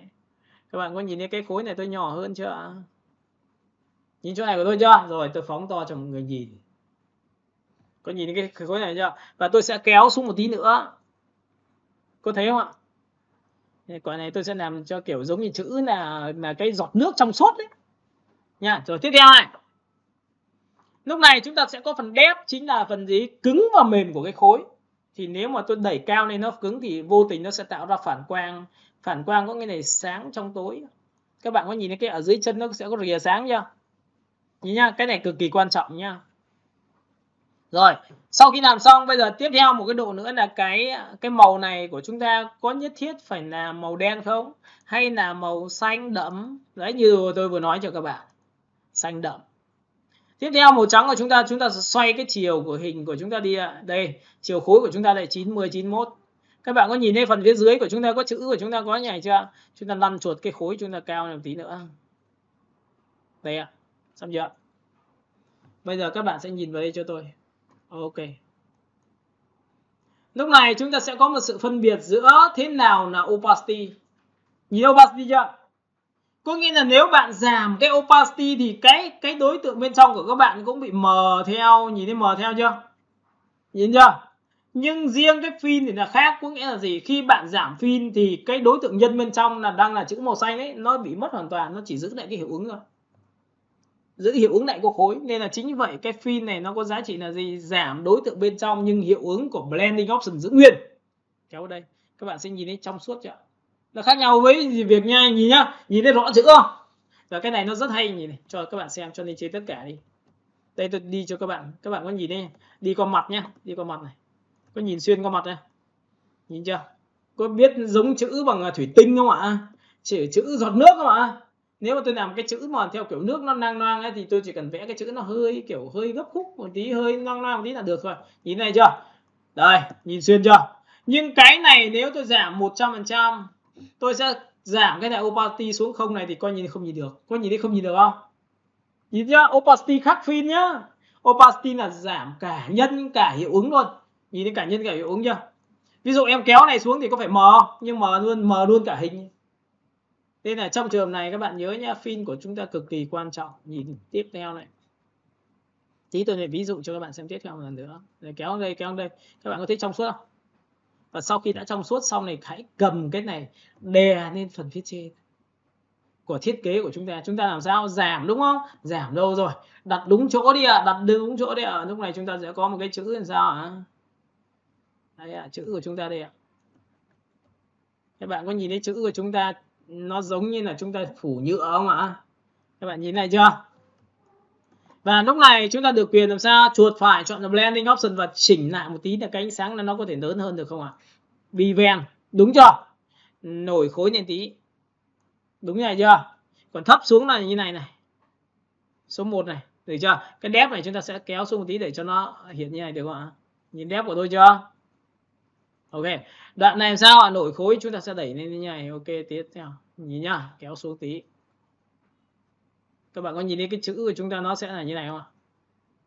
Kiểu giống như ánh sáng nó chiếu vào ấy, xong rồi nó phủ một cái lớp nhựa đấy. Đấy, sau khi đã làm xong được cái biểu tượng này, các bạn có thể giảm cái opacity đây, nhìn này opacity, nhìn lên chỗ này chưa? Nhìn chỗ này chưa? Cái độ sáng trên đối tượng của chúng ta, độ tối của chúng ta hơi đậm nên tôi sẽ thấp xuống tí được không ạ? Hay là đậm lên như này được không ạ? Nhìn thấy chưa? Ok.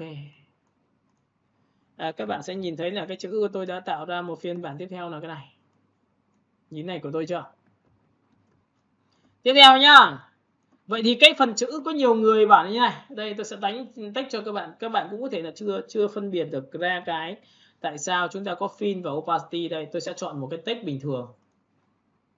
Tôi sẽ đánh một cái phông chữ bình thường dày. Tôi ấn vào Ctrl T và tôi thu nhỏ lại. Lúc này tôi ấn vào T và tôi chọn vào chuột phải chọn vào blending option đúng không? Lúc này tôi có thể chọn vào cái stroke của nó là chính là cái gì ạ? Đây, nhìn thấy không có stroke chưa? Chúng ta sẽ sổ xuống, có nhìn thấy chữ stroke đây không ạ? Cái nào cứ thiếu thì mình làm thôi.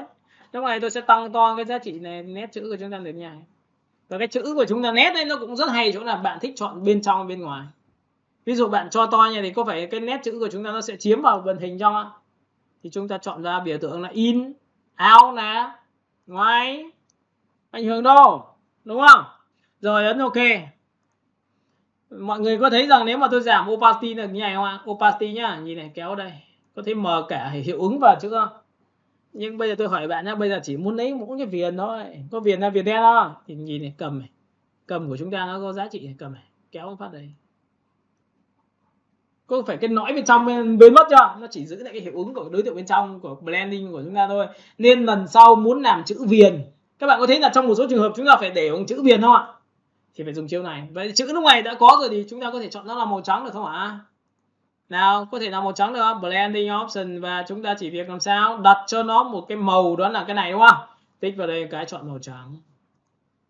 Yên tâm, chữ của chúng ta chắc chắn là có, là cái chắc rồi còn gì nữa. Các bạn có thấy là ví dụ nhiều trường hợp người ta phải đặt như này không ạ? Cho nên trên tất cả. Có hay đặt như này không? Có thấy chữ Việt không? Và chữ này có thể được quyền làm sao? Đánh một cái biểu tượng này tên là Khánh được không ạ? Đúng chưa? Và chữ này bạn thích rằng nó mang một cái hiệu ứng của các bạn không? Thì các bạn có thể tích vào chuột phải blending option và có thể new nó trở thành new style không ạ? Hiểu lần sau đỡ phải làm không ạ? Có nghĩa là cái gì bạn hay dùng thì bạn cứ cho hết vào đây cho tôi cái. Ok. Nào, vứt bỏ cái này được chưa? Rồi xóa nhá. Tiếp theo vậy thì các bạn có thể nhìn thấy nhá, tôi đã tạo cho các bạn một cái phương án của một cái chữ của chúng ta như này. Nhưng cái chữ của chúng ta có thể làm theo cách như này, chúng ta xóa đi, không thích dùng cái này. Chúng ta được quyền chọn ra một cái layer. Các bạn nhìn này, ở đây trên sáng, dưới sáng và giữa đậm. Chúng ta có thể quay trở lại vùng chọn của chính cái chữ này. Nhớ nhá, nhớ là cái này quay trở lại vùng chọn bằng giữ phím Ctrl quay trở lại thì có phải nó sẽ được như này không ạ? Nhìn thấy không chưa? Lập ra một layer mới cho thôi. Thì có phải layer mới, có phải là chính là nếu mà đổ màu thì bây giờ có phải trở thành chữ không? Quay trở lại vùng chọn này, lập ra một layer mới là layer riêng biệt, đổ màu thì có phải chọn vào màu trắng. Đổ màu như này được không ạ? Nhìn trắng toát chưa? Rồi ok thì trắng toát. Dùng công cụ M quét qua một nửa phần phía dưới, một nửa thôi nhá. Xóa đi được không ạ? Xóa thì có phải là cái phần phía dưới biến mất thì còn một nửa phần phía trên thôi các bạn. Thì bây giờ người ta mới sinh ra cái câu chuyện là tôi ấn vào opacity bằng 30%. Các bạn có nhìn thấy chữ này chưa? Chữ này là chuyên gia dùng cho cái Win Vista hồi xưa đấy, là vẽ mấy cái bong ấy. Xong rồi người ta dùng cái này để vẽ cái mặt của cái điện thoại, kiểu giống như quảng cáo đấy em. Hoặc là cái biểu tượng của cái hãng MacBook của táo là vẽ bong như vậy. Thì các bạn nhìn này, ở đây là cũng tạo ra một cái biểu tượng hình của chúng ta được nhảy. Nhìn hiệu ứng chữ chưa? Người ta có rất nhiều cách làm nhá. Tiếp theo sau khi đã làm xong, bắt đầu chúng ta nhấn nhá thêm một vài cái nữa là vẽ một cái hình tròn. Đây. Lập ra một layer mới, có nghĩa là chúng ta thiên về bút tím hay là bút xanh, bút đỏ gì đó thì các bạn hãy chọn cho tôi ví dụ màu xanh. Tôi sẽ lập ra một layer mới và tôi đổ màu như này, ăn đen. Sau khi ăn đen xong chúng ta sẽ dùng công cụ M. M để làm gì? M để làm gì? Chuột phải chọn vào cái vùng chọn đấy, chọn vào Transform Selection. Còn nhớ Transform Selection không ạ? Hỏi bài cũ ấy. Cái này gọi là điều chỉnh vùng chọn, khác với Ctrl T nhá. Còn nhớ cái transform sequence chưa? Nên mọi người có thấy là khi mà người ta dùng nhiều, người ta làm nhiều quá rồi đấy thì chắc chắn nó sẽ nhớ lâu thôi. Và thiết kế thì có bao giờ dùng một cái kiến thức gọi là cơ bản đâu, toàn tổng hợp hết đấy, giữ an này vào đây thì có phải mọi người sẽ nhìn thấy là chúng ta sẽ tích vào đây một cái thì có phải vùng chọn chúng ta nó nằm đây không? Enter thì có phải vùng chọn nó nhỏ lại không ạ? Sau khi vùng chọn đã nhỏ lại rồi chúng ta mới ấn vào Shift F6 là làm mềm vùng chọn sau khi vẽ. Còn nhớ cái này không? Chúng ta chọn vào giá trị là 70 hoặc 60% là xóa được không ạ? Xóa đi để làm gì? Để tạo ra những cái bong bóng như này. Mọi người có thể đặt vào những cái vị trí như thế này rồi để cho một cái nhỏ hơn như này, có thể thiên về tím hay là cái gì đó tùy mọi người. Mọi người muốn biến cái này thành tím không? Từ xanh trở thành tím không? Còn nhớ khóa nền không ạ? Nhớ khóa nền chưa? Đổ màu tím thôi, y ngắn chỉ vào đây màu tím, đổ màu. Màu tím của chúng ta sao ạ? Opacity của chúng ta mất luôn hình này. Nhìn chưa? Chúng ta sẽ chọn một màu tím đậm đi, thử đổ màu. Khóa nền đổ màu. Không nhìn thấy gì luôn. Trắng xóa. Này, nhìn này, mờ chưa? Ctrl G chắc là nhiều lần thì mới lên được. Shift đổ màu. Nhìn thấy chưa? Ra cái màu tím rồi thì cái màu tím này bạn có thể chọn nó nhạt hơn. Ví dụ tôi tích vào đây, tôi đổ màu. Mọi người thấy không ạ? Và sau khi đã có cái này xong thì chúng ta mới copy những cái hình nhỏ nhỏ nữa. Thì đấy là tùy mọi người có thể tự làm được chưa? Ok, thì cái bài hôm nay tôi đã dạy cho mọi người đó là bút chạy theo đường dẫn với cái thiết kế về cái sản phẩm về. Mọi người nhìn chưa? Đây là sản phẩm chúng ta sẽ làm và tôi sẽ gửi cho mọi người cái hình này để mọi người có thể thực hành luôn, bởi vì chúng ta sẽ còn nửa tiếng nữa để thực hành. Chúng ta sẽ vẽ từng bước một, bước nào chưa xong thì chúng ta xử lý sau nha. Bước số 1 là tôi sẽ chọn cái hình bông hoa, nó nằm ở phần download đã. Bông hoa đây thì không thể thất lạc mất. Chúng ta sẽ chọn với bông hoa. Đi kiếm những cái bông hoa nó về. Đây mọi người còn nhìn thấy những cái này nha. Cá mú này sau này chúng ta dùng được nhá. Cái này thì thiên về mỹ thuật, làm về tranh lịch. Đây là mọi người nhìn thấy. Cái này sẽ được áp dụng trong menu rồi đây. Mọi người nhìn thấy cái menu về cà phê không ạ? Menu trà không ạ? Người ta hay vẽ những cái góc ấy. Mọi người có thể trang trí những cái này như này. Nhưng mà mọi người phải đi kiếm là cái chuyện đương nhiên rồi. Chúng ta chọn vào đây Ctrl C. Sau đó thì tôi sẽ đưa về nó vị trí cũ đi ạ. Tôi chọn vào cái chọn vào đây, chọn vào đây, chọn vào đây. Chúng ta chọn vào bìm.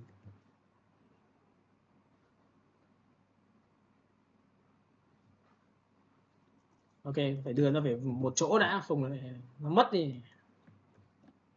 Đấy, được rồi. Sau khi bây giờ thì tôi sẽ copy cho mọi người 1, 2, 3, 4, 5. Chúng ta sẽ vào trong cái